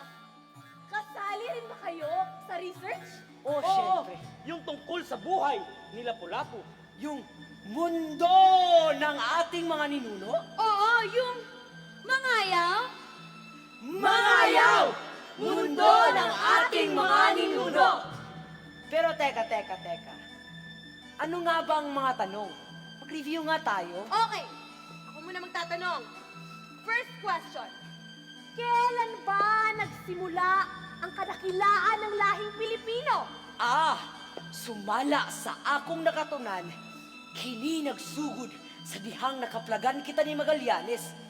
Sa dihang ang atong kapuluan, ginganlan ng Pilipinas. Pilipinas! Pilipinas? Apang. Pag-upasin na, ano kita? Mga isla lang nga, wala sang pinasahi nga kultura? Wala sang nahibalaan nga katilingban? O kung wala sang pagpakig-angot sa iban nga pungsod? May dagan man. May ada. Amo ito ang iyo igbabaton. Maara naman kami hiton nga may kalugaringon nga kultura ang kada isla na naging partihan nasod ngayon na kinikilala nato nga Pilipinas. Ang tanong, pinapahalagaan ba natin ang kaalamang ito? May mahalagang sinasabi ba ang kaalamang ito sa atin? O mas pinahahalagaan natin ang bayang nabuo nung tayo ay sakupin? Tingali, kinahanglan na natong ablihan ang atong pangunahuna. Oo. Ang paghatag na tugpili sa atong kultura, kinahanglan magsugod pa sa wala pa moabot si Magallanes. Sa wala pa kita masakop sa Espanya. Subong na naton, inibuhaton. Samtang bata, pagbukas pa ang aton mga Panginoy. Sige! Subong na naton initukibon. Kagtunan, palanggaon. Bugos ngan bago nga kalibutanan iyo makikitaan. Kadina, bunyog kita, palawod na kita. Kadinangan kita, Mangayaw!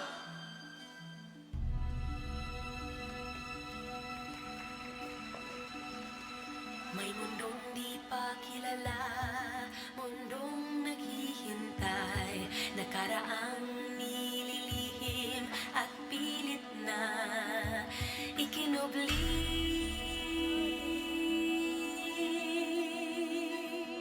Kung atong suhiron, pagkalayo ang tahakon, atong kagahapon, dali atong sudumon.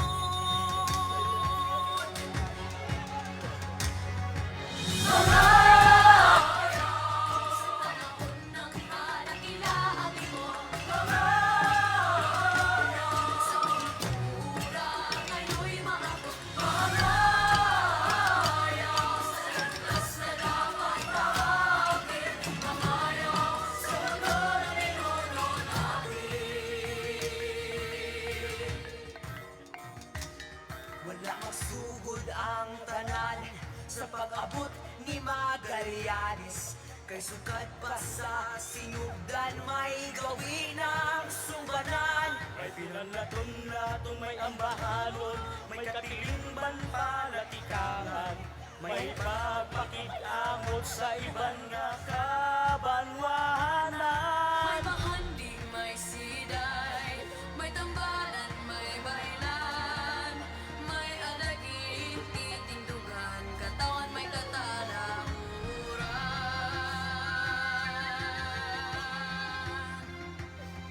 Kalikasay alaga, dagat ay binabaybay, buo ang mundo may sigla. Ang buhay, mga hayop, sa panahon ng kadakilaan mo, mga hayop, sa kultura ngayon'y maabot, mga hayop, sa landas na dapat mahagin, mga hayop, sa mundo na ninuno natin.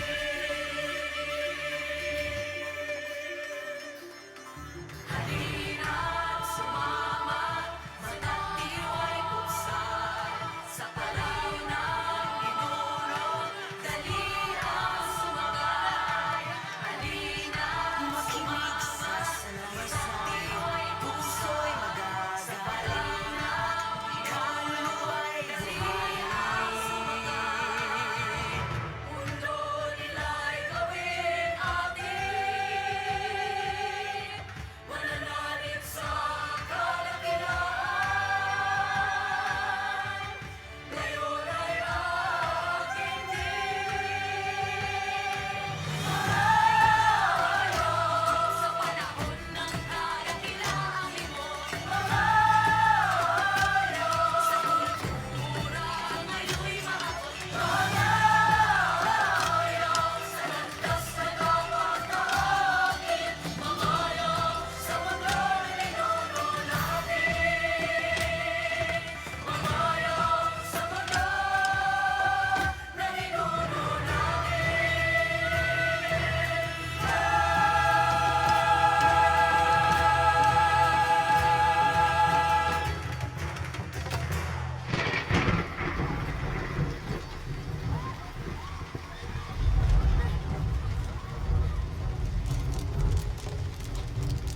Paano ba nabuo ang mundo ng ating mga ninuno kapag minamasdan nila ang dagat,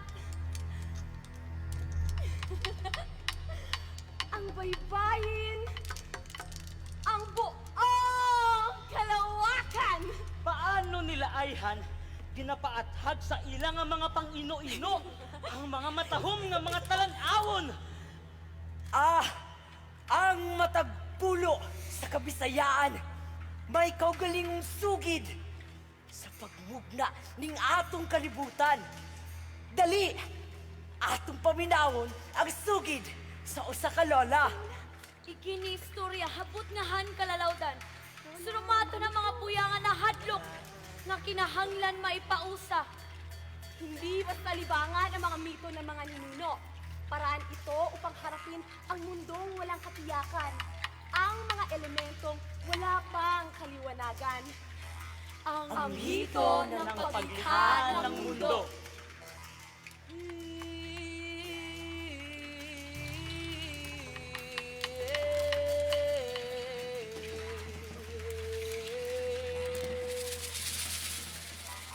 Sa sinugdan kaniyadtong ang dagat ug ang langit lang ang makaplaganing atong kalibutan. langgam. Adunay usa ka langgam nga naglupad-lupad.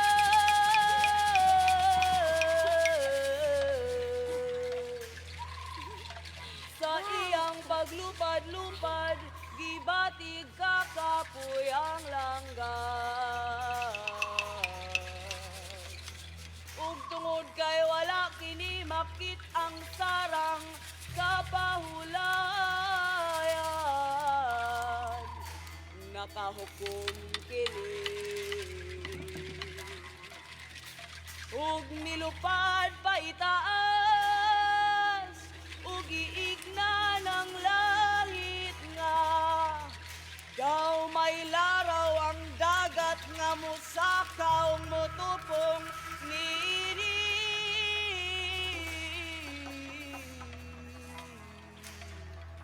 Mitubag ang langit nga kun iya ning buhaton, iya kining puhagon og mga dagkong bato ug mga kapuluan. Humanini ang langgam ni patighulog o giigna ng dagat sa gisulti sa langit. Ang dagat ni bukal sa tumangka suka. Umisugod kini sa pagsaka.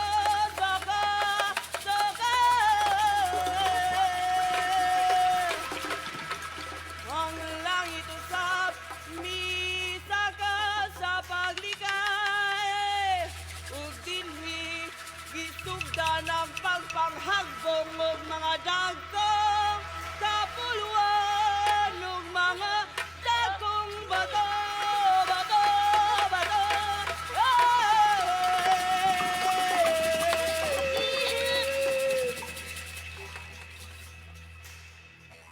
Human ni ani ang dagat ni nanay ug dili na makasaka tungod sa kapuluan ug mga pulo nga di panglabay sa langit. Nagmalipayon ang langit, ang langgam nagmalipayon usab, kaya tuna na kini kapahulayan. Sa dugay-dugay ni ining paglupad-lupad.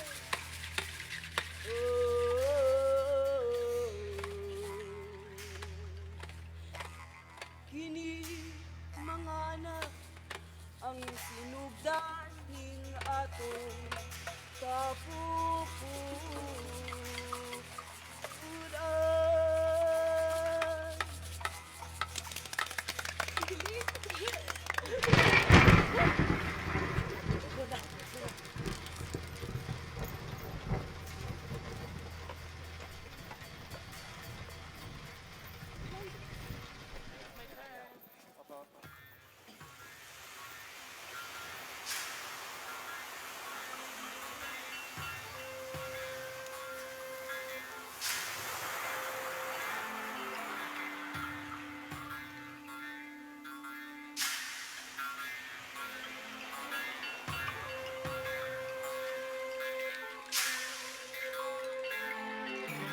Dagat ang ina, alon ang kapatid, ang kota'y katuwang, Israel anak na alay.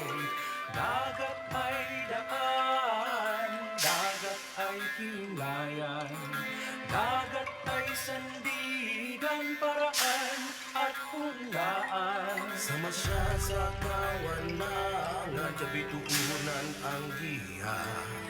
Ang hangin ng taytayan, bulan o adlaw ang sugay. Hanapin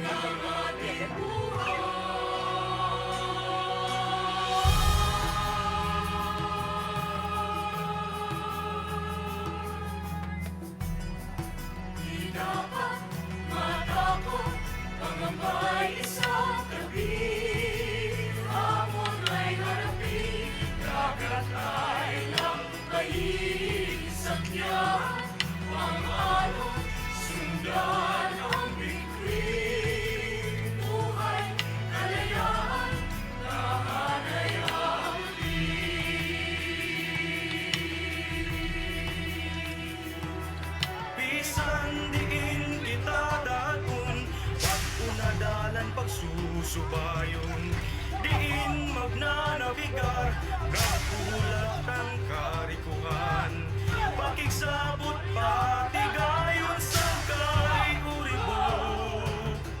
Andam ato bangon tanan,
Kaun mga katigulangan, nagasaligid sila sa dunang manggad sang kadagatan. Ang babayog lalaki, adunay tagsa-tagsa nga buluhaton. Di parehas yan ha. May battle of the sexes na. Uy, teka. Excuse me. Gender equality ba ang pinaglalaban natin ngayon? Marahil magtataka ang ating mga ninuno kapag nakita nilang malaking issue ito na pinag-uusapan natin sa kasalukuyan. Tapos may malaking debate pa tungkol sa Soji Bill? Ano ba ang Soji Bill? Soji Bill, sexual orientation. And gender, identity, and expression. Pero di ba te, sa panahon sa atong mga ninuno, susama ang kamahinungdanon sa babae ug lalaki didto sa katilingban nga ilang gipuy-an. Mababae man o malalaki, aduna kinitag sa tagsa nga buluhaton og tulabagon ni atong unang panahon. Dayon, ang pangabuhi sa mga tao sadto nakaugat sa pag-ulikid kag paghigugma para sa isig katawo kag pag-alagad sa banwa. Sanglit, iragin papaurog, ang kaupayan, parahan nga tanan. Gindidiri ang paghakot, han pipirala, para lahan ira kalugaringon. Hulos ang pagduyog nila, para han nanginginahanglan.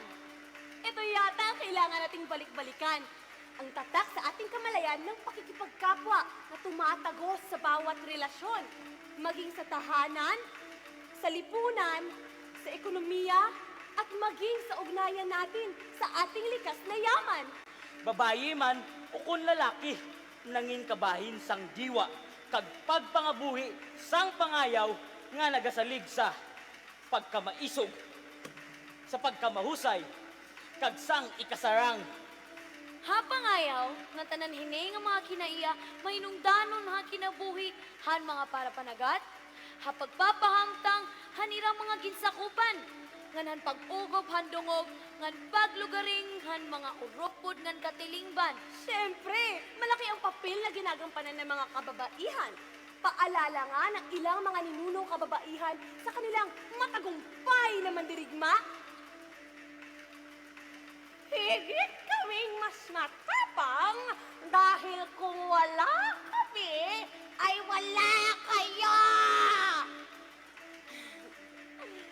Meron bang ninunong lalaki na hindi iniluwal, Pinalaki, pinagtanggol, tinuruan at hinubog ng ating mga matatapang na mga babae? Wala. Tama. Pero mas mabuti sigurong maihanay natin ang iba't ibang uri ng lipunan at ang kanilang kaakibat na tungkulin. Tara, mag-research tayo. Sige, tara. Okay, kayo! Let's go!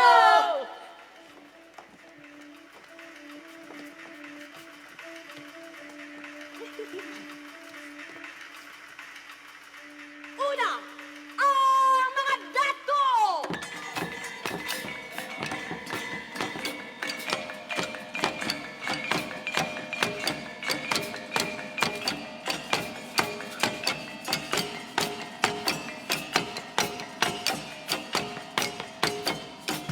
Base sa aking pagsusuri, ang mga dato ay pinakamakapangyarihang tao sa barangay. Inaani nila ang ganap na katapatan na kanilang kabangka o nasasakupan. Bawat isang dato ay malaya sa isa't isa, nagagalangan, ngunit magkakaisa sa pamamagitan ng sanduguan upang tulungan ang isa't isa sa oras ng anihan o ipagtanggol ang isa't isa sa oras ng maan. Siya ang gabay ng komunidad sa aspek pangkabuhayan at may tungkuling tubusin ang mamamayan mula sa pagkakaalipin at pagkakasala sa ilang barangay. Kaduha, ang mga bagani.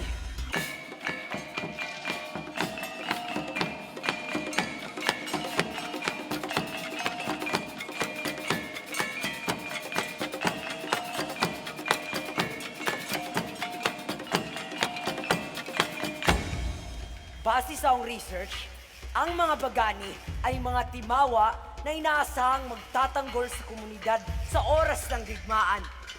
Titulo ito na makakamtan lamang kung nagpakita ng tapang at nakapagpanalo ng laban. Panghabang buhay din lang inaani ang lubos na respeto ng kababayan. Ang mga babaylan!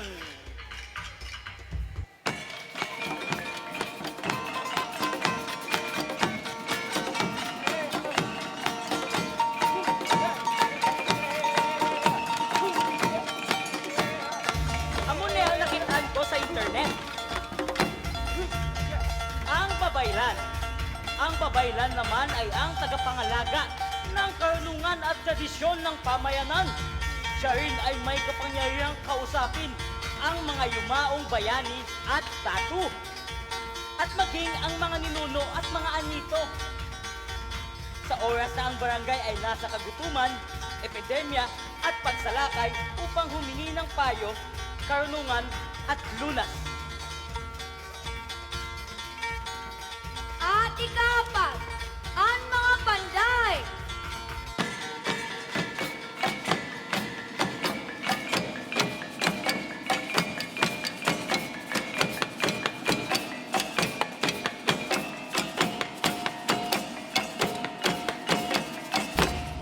According to my research, ang mga panday ay ang mga taong itinatalaga sa pamumuno ng mga usaping pang-teknolohikal at lohistikal.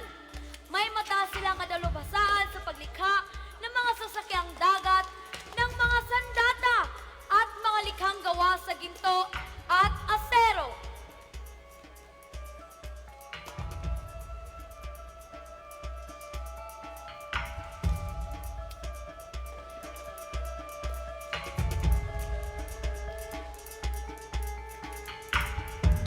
Muli, tunghayan natin ang kadatuan.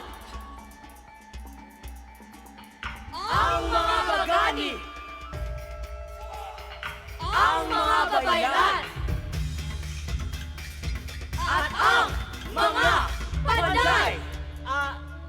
Dali lang. Di naman niya gali masulod ang mga timawa, maginoo, kag ang mga alipin. Oo nga, nasan sila dyan?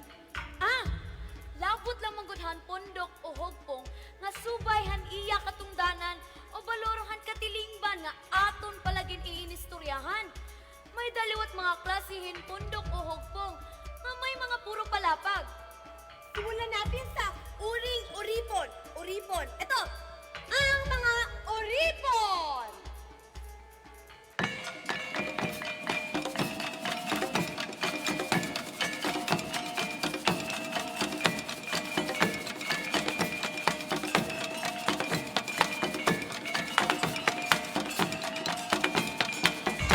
Pero bago sa lahat, iba ang ideya natin sa alipin kumpara sa mga alipin ng Europa. Kadalasan, nagiging alipin ka kung ang iyong pamilya ay may utang sa kapwa mo kababayan o di kaya inalipin ka sa pamamagitan ng pag-abili sa'yo o ang iyong barangay ay sinakop o natalo sa digmaan. Pinagsisilbihan nila ang pinagkautangan hanggang sa mababayad ang utang sa kanya. Maaari itong mamana. Ganun pa man, may galangan pa rin. Maaaring umuwi sa kanyang pamilya ang alipin na tinatawag ng aliping mamamahay. May alipin din namang laging kasakasama ng kanyang amo at tinatawag na taga-sagsigilid. Makakalaya ka lamang sa pagkakaalipin kung mapatawad ka ng iyong amo sa pagkakautang. Maaaring bayaran mo siya o di kaya'y matapos na ang pagsilbi sa kanya. Ang mga timawa.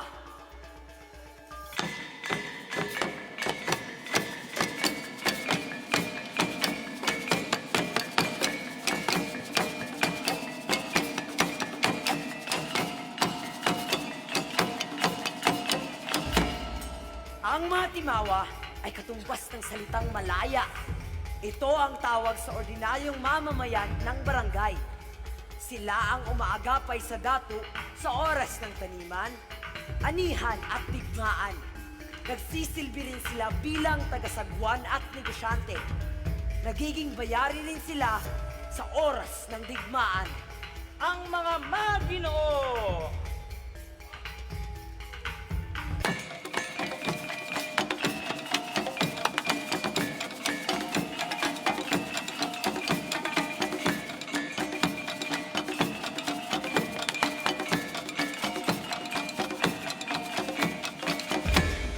Base naman sa akon na pagpanalawsaw, ang mga Maginoo, sila ang antas ng kadatuan o leader ng barangay. Bahagi din nito ang matataas na pinuno na may pamagat na Sri, Lakan, Raha at Sultan. Iginagalang ng lubos pagkat sila ang naghahandog ng makakaya para sa mga kabangka o nasasakupan. Sila din ang nangunguna sa pagtatanim at pag-aani, maging sa pakikidigma. Katumbas ng kanilang pangalan ang pagiging matapang. Karaniwan silang may kaya. Kung kaya naman, ang pagiging Maginoo ang baitang na hangad ng lahat ng mamamayan na makamit sa sinaunang panahon. Asya inian hukpong nga nagaasoy hapanaw ng huna nga pagpapahamtang hankadaan na katilingban. Usa katiguban nga may kabubusan nga may pulos. Katilingban nga nagahatag hakada tagsahan ni gayon nga pahalaparon ngan pahalawigon an iya kapas ngan hibaro. Oo, pundasyon ng ninuno natin ang lipunan ang pag-aalipin, ang katapangan sa digmaan.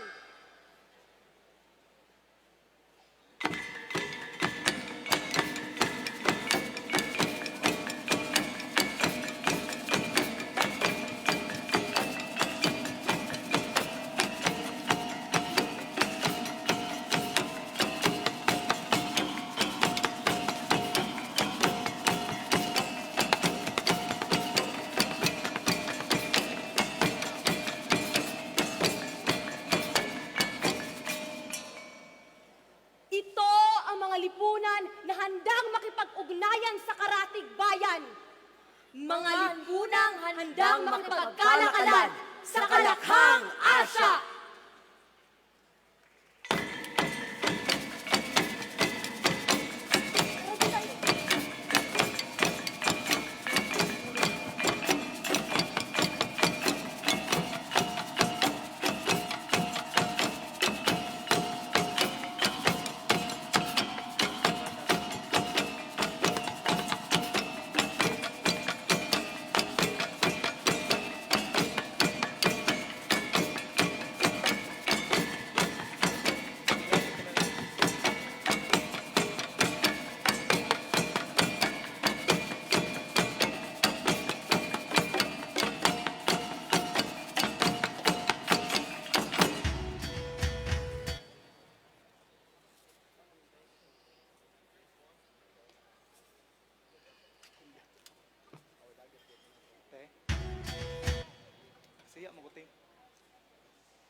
mga hayop, libat ng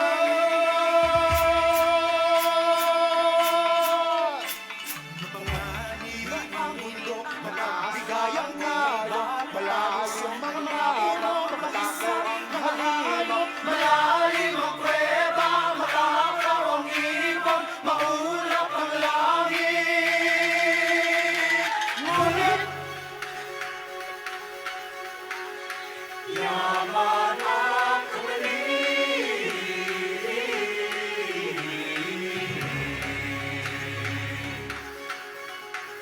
Yantok at pugyutan, kabibig, balisok.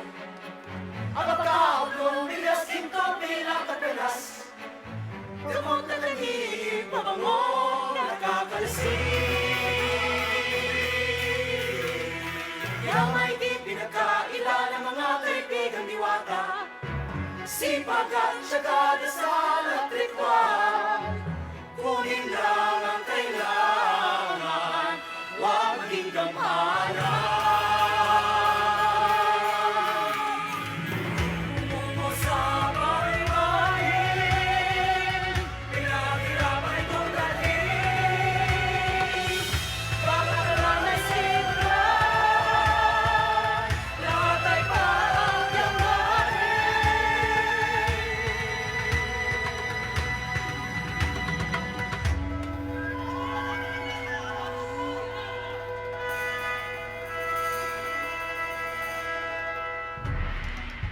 Nandito ang mga dayo! Naan na sila, Dato?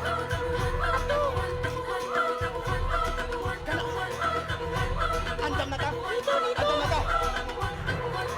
Oh! Dire, dire, dire! Dire, dire! Teka, ang ganda nun, no? Ano?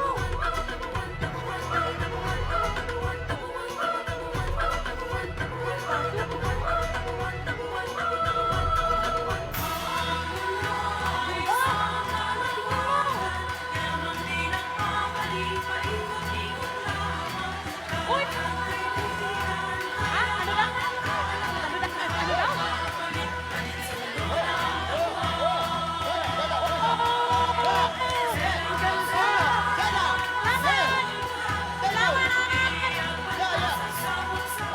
Dito, dito, dito! Dato, ang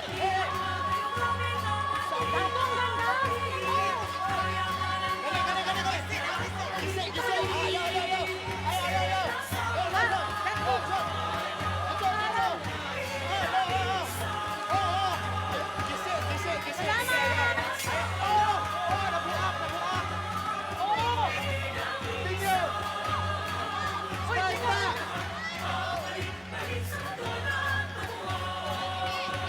Hindi tayo nagkakintihan!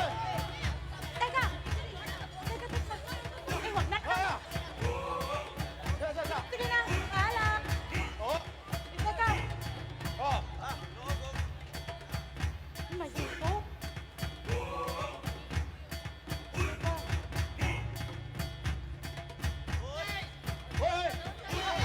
Ano daw? Tarunga, tarunga, tarunga! Tarunga! Teka, baka magkita ka doon? Ni Insika, maro ka, Insika ka, ha? Ay, Si Dato! Isa! Oy! Oy! Oy! Ako ka sa buti mo! Hawa! Hawa mo!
Ang binukod.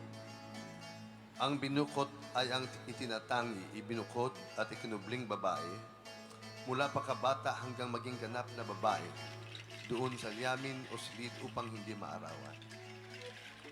Ang kanyang kaputian ang nagpapatingkad sa kanyang kagandahan. Anapat sila ang malimit na nililigawan o napapangasawa ng dati.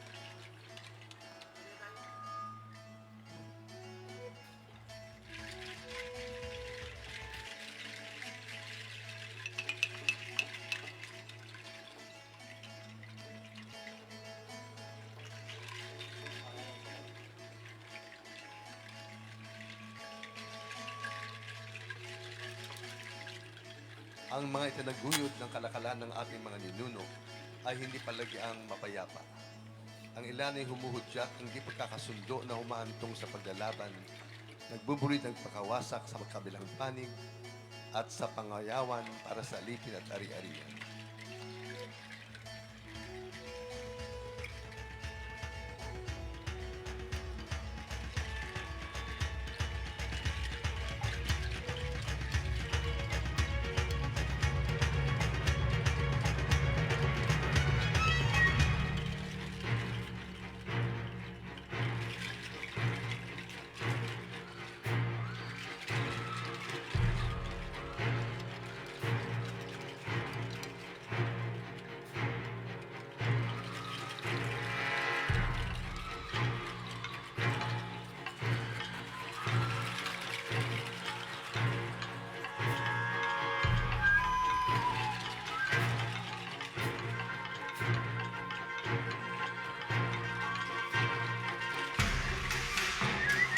Pagpapangayaw ay isang mabisang akbang ng pagdayo sa ibang pulo upang tugunin ang suliranin ng kakapusan o kawalan ng batayang pangangailangang dulot ng krisis.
Diriwang ang mga nagtatagumpay habang nagluluksa naman ang mga dinagwagip. May nagsisitanghal ng ritual, isa man sa kabilang panig.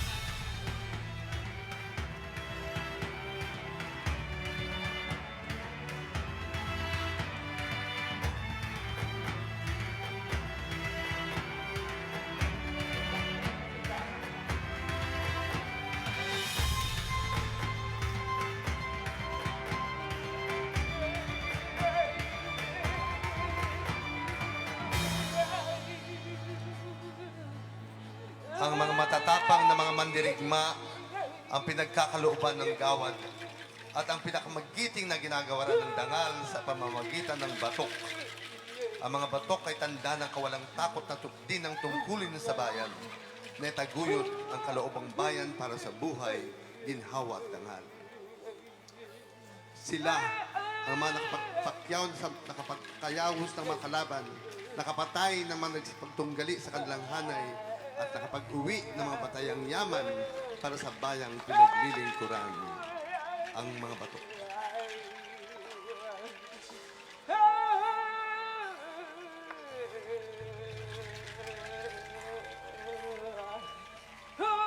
Mabuhay ang magaling si Bantugan! Mabuhay!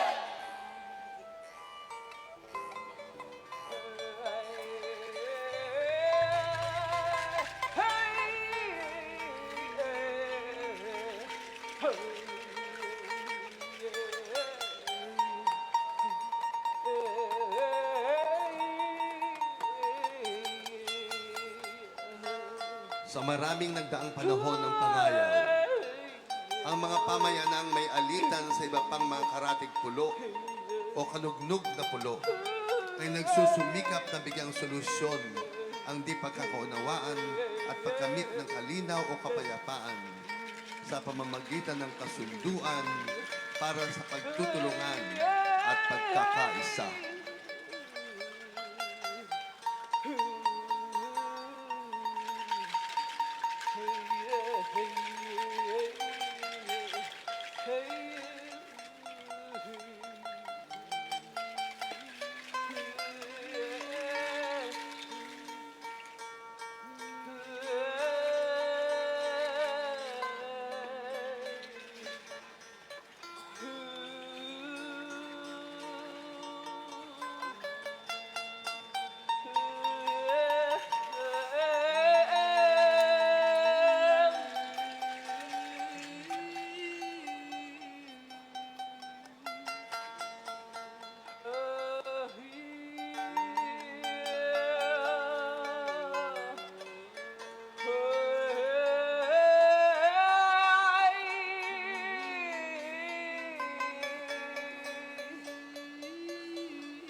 Nakakamit ito gamit ang ritual ng sandugo.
Patunay ng isang lipunang nagpapahalaga sa kalakalan, pakikipagkaibigan sa ibang bansa, at pagpapahalaga sa sariling yamang kalikasan. Sa mga museo at libro na lang natin makikita ang mga nagpapatunay na malawak ang pakikipagkalakalan ng ating mga ninuno. Sa dami ng mga gamit, marahil dinadaanan nyo na lang ito sa mga museum. Pero eto ang 10 mahalagang patunay na ang mundo ng ating mga ninuno ay mundo ng kagandahan, galing, at kahusayan. Masdan, aming mga kababayan, ang yaman ng mundo ng ating mga ninuno sa pamamagitan ng mga ebidensyang ito. Ito ang mga bagay na dapat nating matuklasan mula sa matandang panahon. Dali, ating tuklasin. Sige.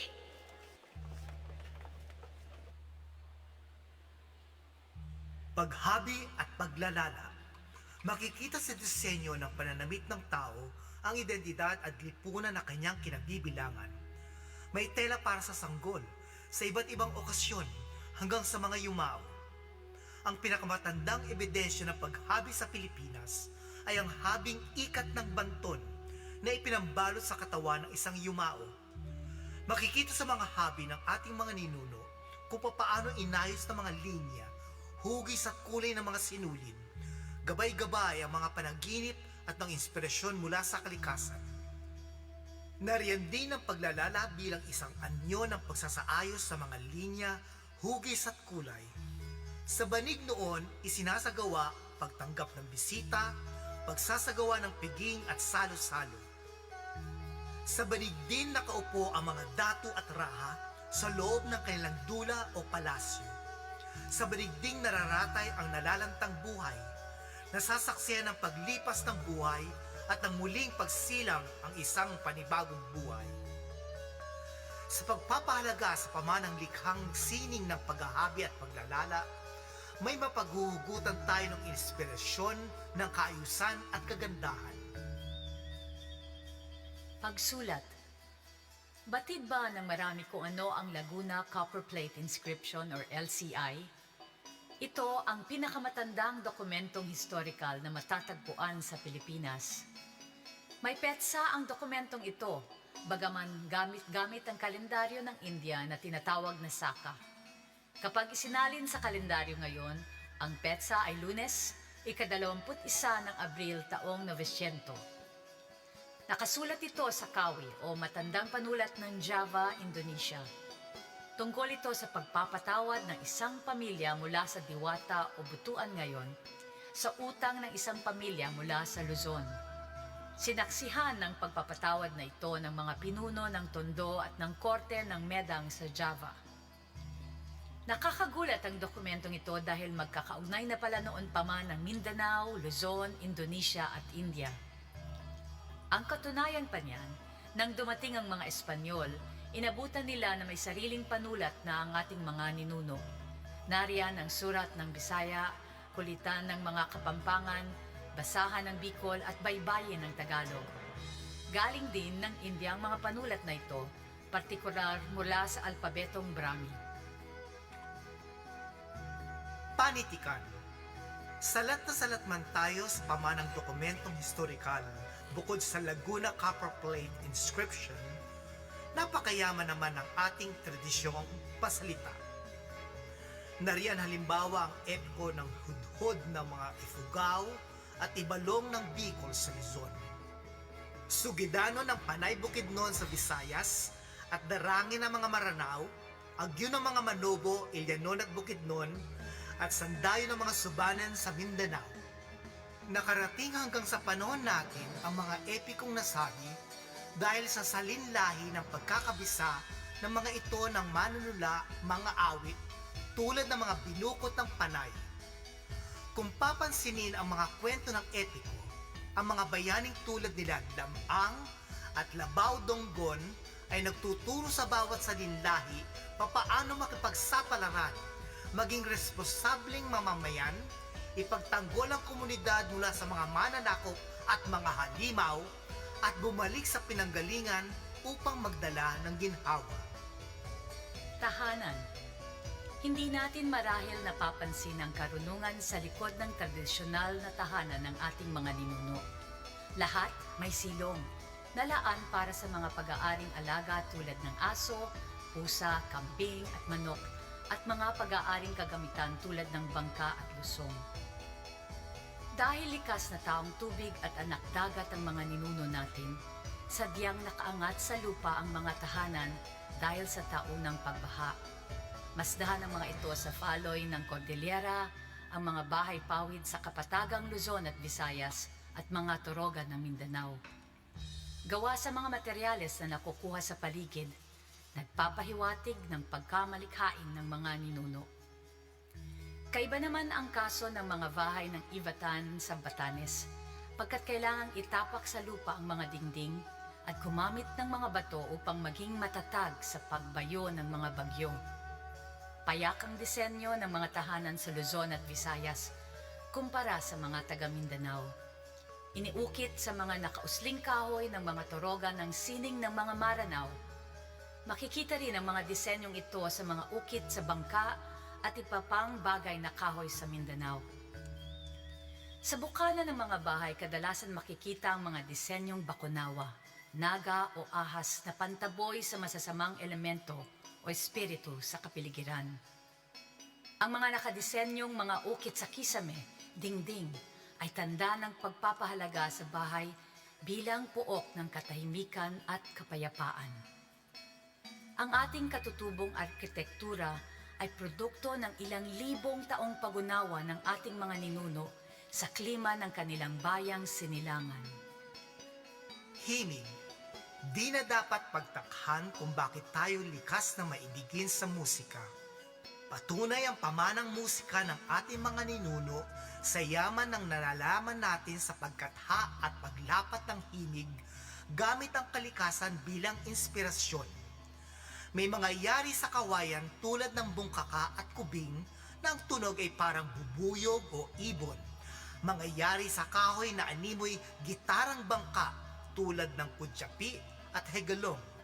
At mga gawa sa tanso tulad ng gong, agong, gimbal, tambol, kudyapi at kulintang na makikita rin sa mga kapitbahay na Malaysia at Indonesia at China. Musika ang nagtawid sa imahinasyon at sa loobin ng ating mga ninuno mula pagsilang at pagpanaw, mula sa uyayin ng ina, sa mga ritual ng pagbibinata at pagdadalaga at paglikat, paggawa sa komunidad, sa pagkatha ng sariling awit para sa napupusuan, sa pagdiriwang ng pag-iisang dibdib at tagumpay sa digmaan, hanggang sa paggunita sa mabubuting gawa ng mga pumanaw. Ginto, batok at putong. Tulad ng palay, mayaman ang bokabularyo ng mga ninuno natin sa ginto. Pansinin ang pamilyar na mga salitang ito ng kagandahan. Wagas, dalisay at uliran ng tawag sa matataas na uri ng ginto. Balitok para sa minang ginto. Batbat o lantay sa hinampas na ginto. Binatak sa gintong binanat. At marilag na isang uri rin ng ginto. Partikular ang mga ninuno natin sa makikinang na bagay, lalo na sa mga tagusan ng katawan tulad ng mukha, tenga, mga daliri sa kamay at paa. Upang di mapasok ng masasamang elemento, sinusuotan nila ang mga ito ng ginto. Tagtad din ng mga gintong kwintas, hikaw ang pulseras ng mga ninuno natin, lalo na ang mga maginoo. Maging ang mga timawa at ngipin ng marami ay may ginto. Nagkalat halos ang ginto sa lupain ng ating mga ninuno. At dahil sa sobrang ordinaryo ng mga ito, ginamit na ito bilang sinulid at dekorasyon sa mga laylayan ng mga putong at kasuotan ng mga maginoo. Kung wala namang suot na aksesorya, lalo na ang mga maginoo at bagani, nakatato sa katawan nila ang mga ito. Kaugnay naman ng hilig ng mga Bisaya sa makikinang na bagay ay ang hilig din nila sa matitingkad na kulay. Sa putong makikita ang antas ng tao sa lipunan. Mas matingkad na pula, mas mataas ang kalalagyan sa lipunan. Patunay na magkaugnay ang disenyo ng mga aksesorya at pagtatato at ang mataas na pagpapahalaga ng ating mga ninuno sa katawan ng tao bilang likas na canvas at larang na ekspresyong pansining. Pagpapanday, nasa gitna ng mga impluensya ang mundo ng ating mga ninuno. Nariyan ang mga Tsino na nagluluwas ng mga kagamitang bakal sa ating mga ninuno tulad ng gong. Sa mga Malay naman, buhat ang paglikha ng mga lantaka. Kaya di kaila nakapamilya ng mga Malay ang tradisyon ng pagpapanday ng ating mga ninuno.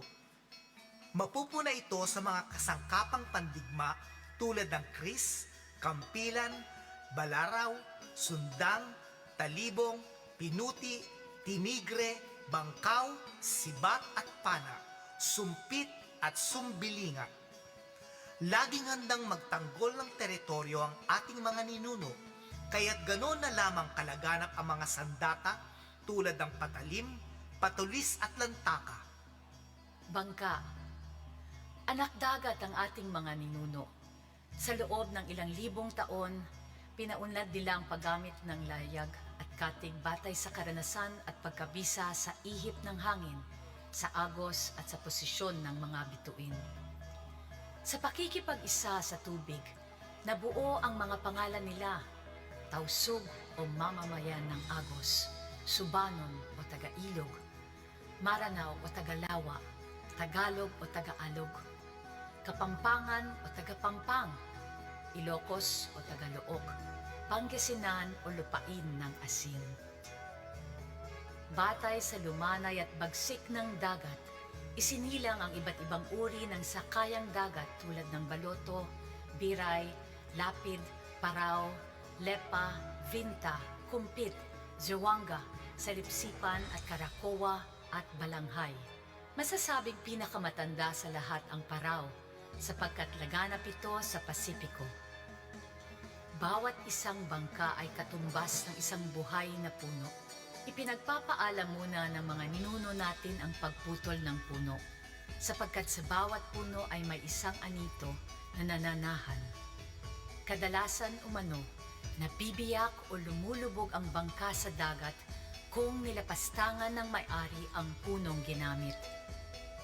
Hanggang sa pagyao, bangka pa rin ang hantungan. Hugis bangka ang mga kabaong noon. Patunay na maging ang kabilang buhay ay mundo rin ng tubig. Ang mga pananda sa matatandang libingan ay hugis bangka rin.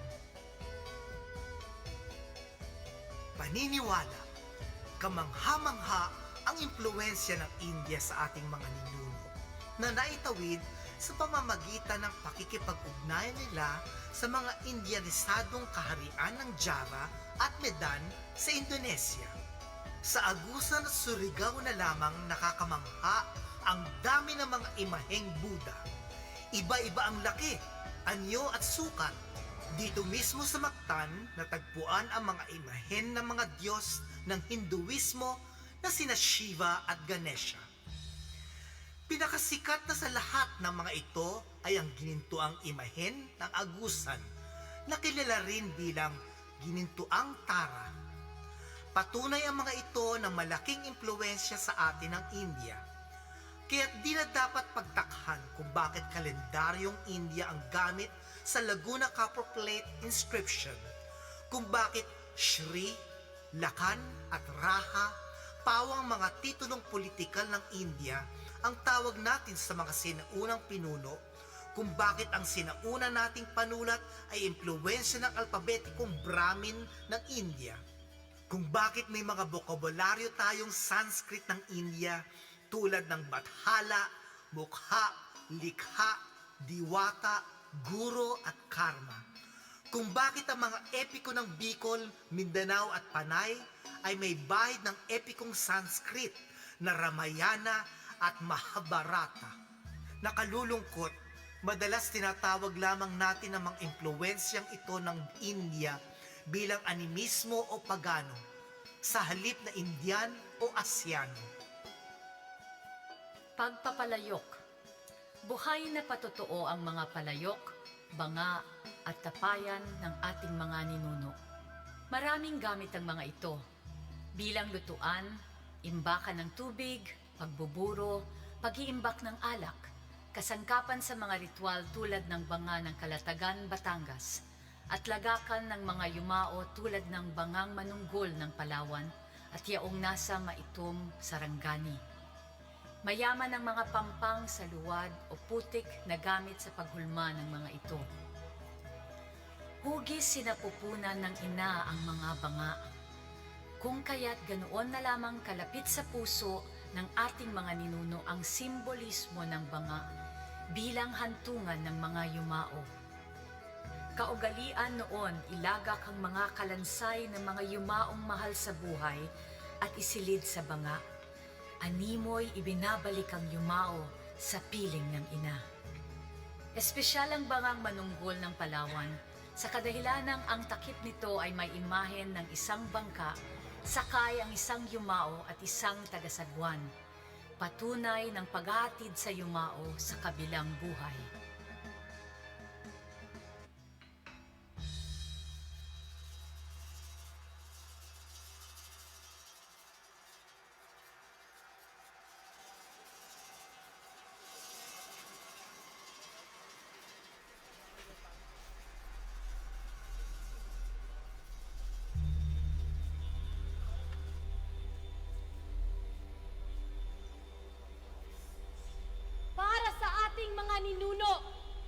Hindi hiwalay.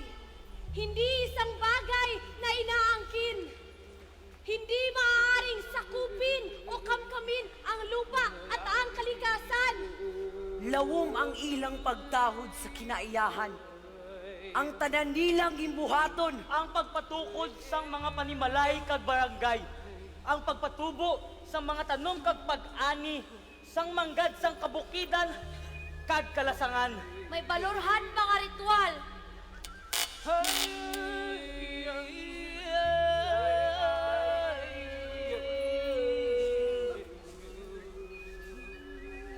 Ang kada usahini, gindudumarahin babaylan, nga may bertod nga kabas, nga makiglambigit na kalibutan. Han mga anito ng diwata.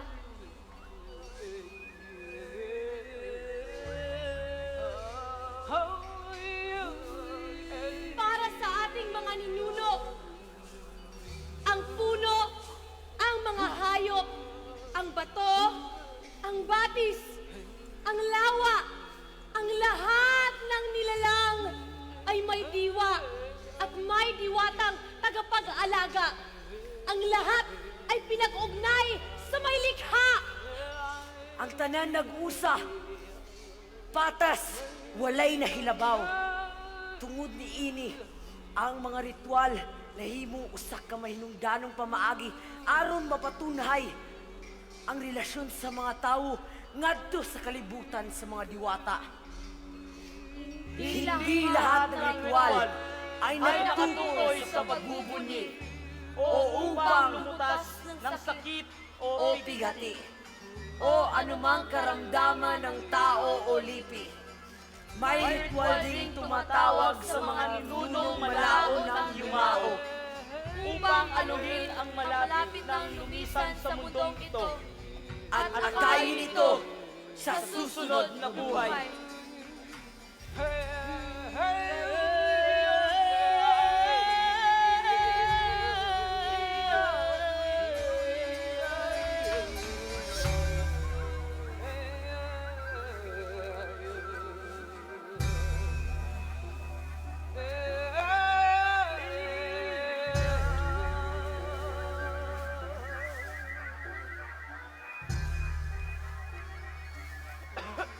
Bay!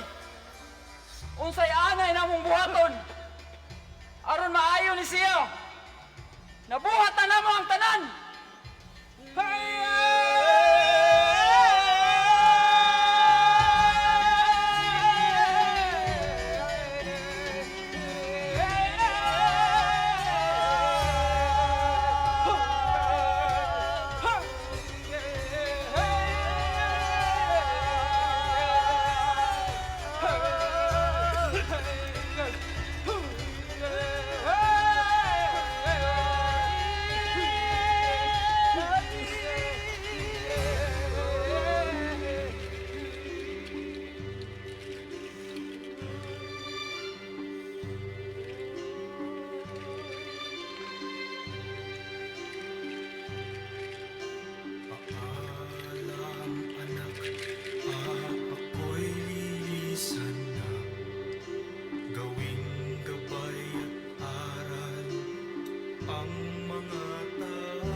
upang makakita, makaramdam at makatanaw sa mundo at ang hinaharap na kinabukasan at makaramdam ng panganib at lagim.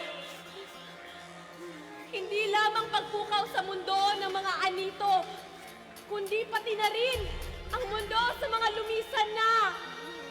Paano ay hanggi natubang sang aton mga katigulangan ang pagsakop sa mga katsila?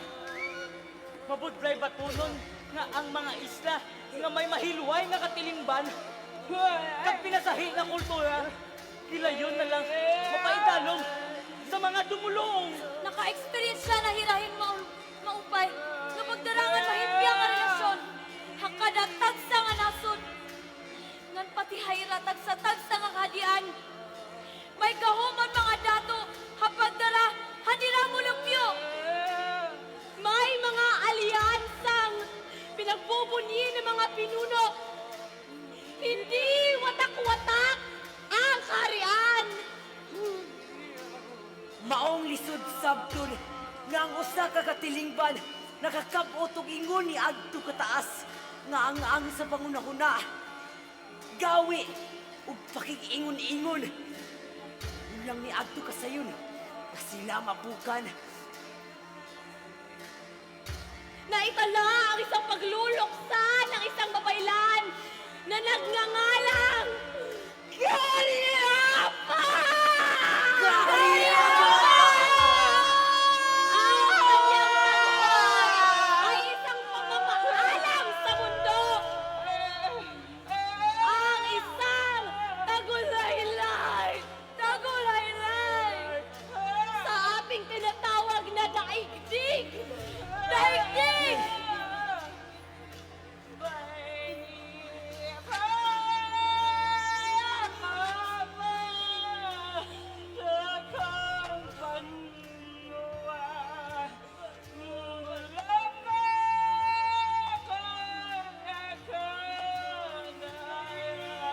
Pag-antos ug kasakit, unta may dagat kaninyo.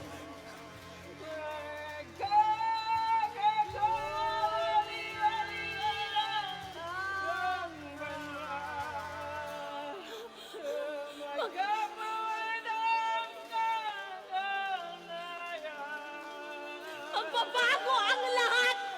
Mag-iiba! Maghihirap! Natanan tindog! Natanan higugma! Ang tanan magbabago!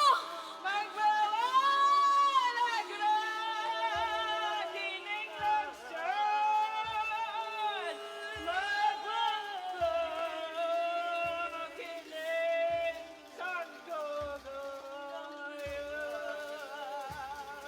Wasak kundi latanan, bangluya, mahitlaw, mga sabuang banwa. Wawasakin nila ang lahat! Wawasakin nila ang bayan! Apan, dili dayon nato ni itugot. Mahitabo, magdinuago ng mga kaaway sa katapusan. Apan, itahan ang atong pag-ugmad. Dinhi, wala ka ikahadlok. Wala ka ikahadlok. Itahan ang inyong kahadlok sa atong pag-ugmad. Lay pag-ug sa atong katarungan. Karon, nadungog ninyo ang akong saluma!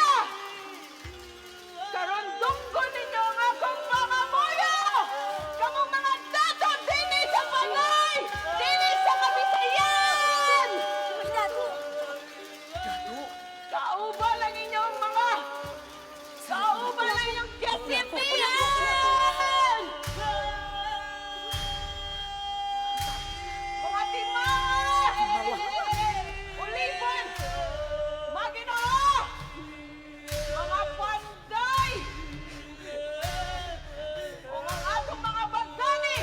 Sirisang! Tibuok! Kapudpudan! Nagsinabot ang kaaway! Dala ang mga papas! Papas! O mga bago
Ladies and gentlemen, the performers for Mangayaw, ang mundo ng ating mga ninuno.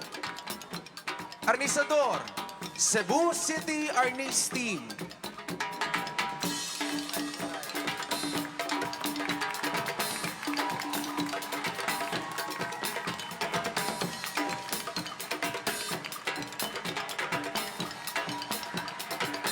Tisa and Mandaue Arnis Team.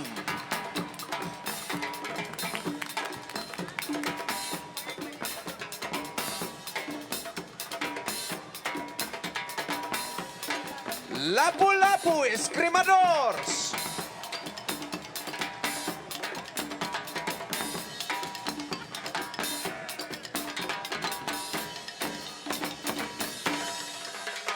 Kansupo Dance Fusion.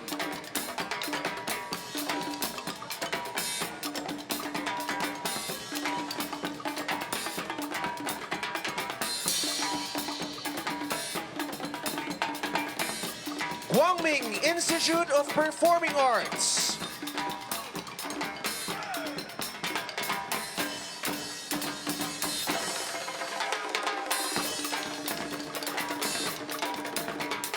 Knapsack Dancers.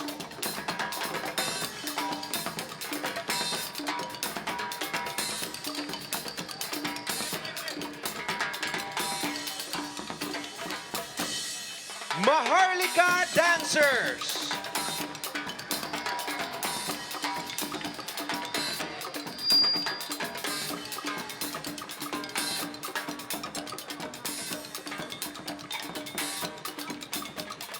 Lapu-lapu Set Movers.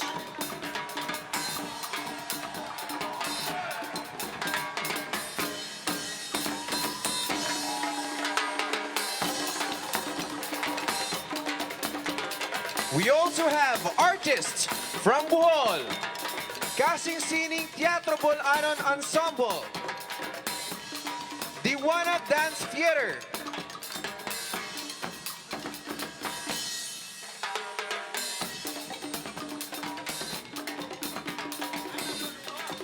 we also have artists from Bacolod and Capiz, the Guaysig Mahanon, Cagayon Dance Troupe, Canlaon Theater Guild.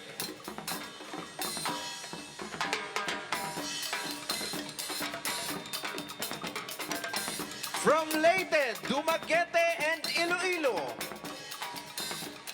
we have the LNU Sirang Theater Ensemble, Youth Advocates Through Theater Arts, University of San Agustin Little Theater. Our instrumentalists, Regla Percussionista,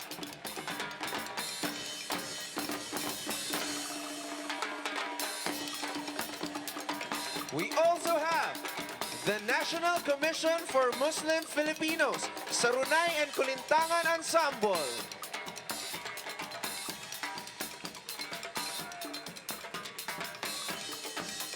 Our choir, Mandaue Youth and Children's Choir.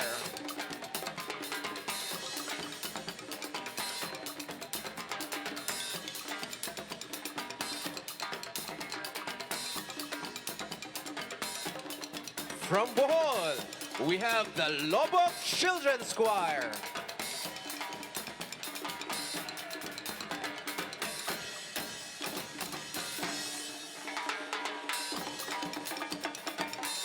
From Iloilo, we have the University of San Agustin Troubadours.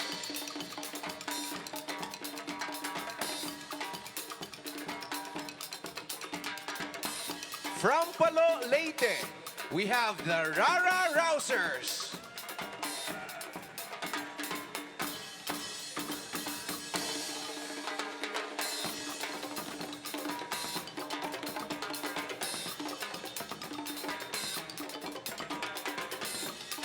For the lead roles, we have the Hunter, Farmer, and Fisherman.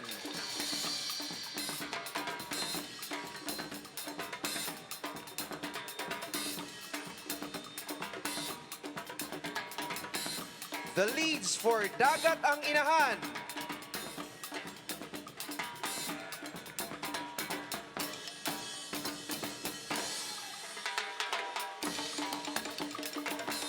we have the three generations of Bantugan.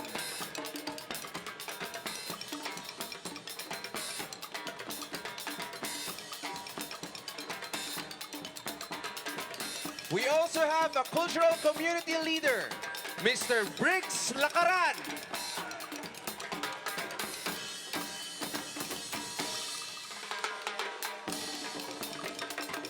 Ang mga babaylan.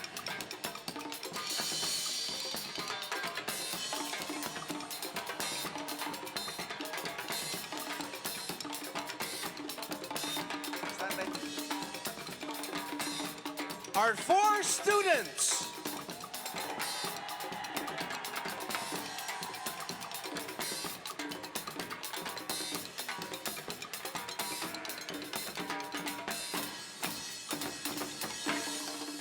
Lapu-lapu.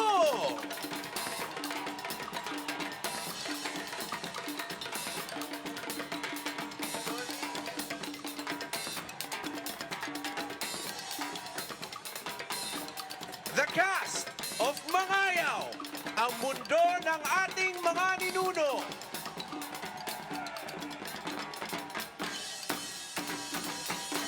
This project is brought to us by the Office of the President, the National Historical Commission of the Philippines, the Presidential Communications Operations Office, the Department of Tourism, the Department of Foreign Affairs, and the Lapu-lapu City Government.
Visayas, Pilipinas, Mangayaw ta!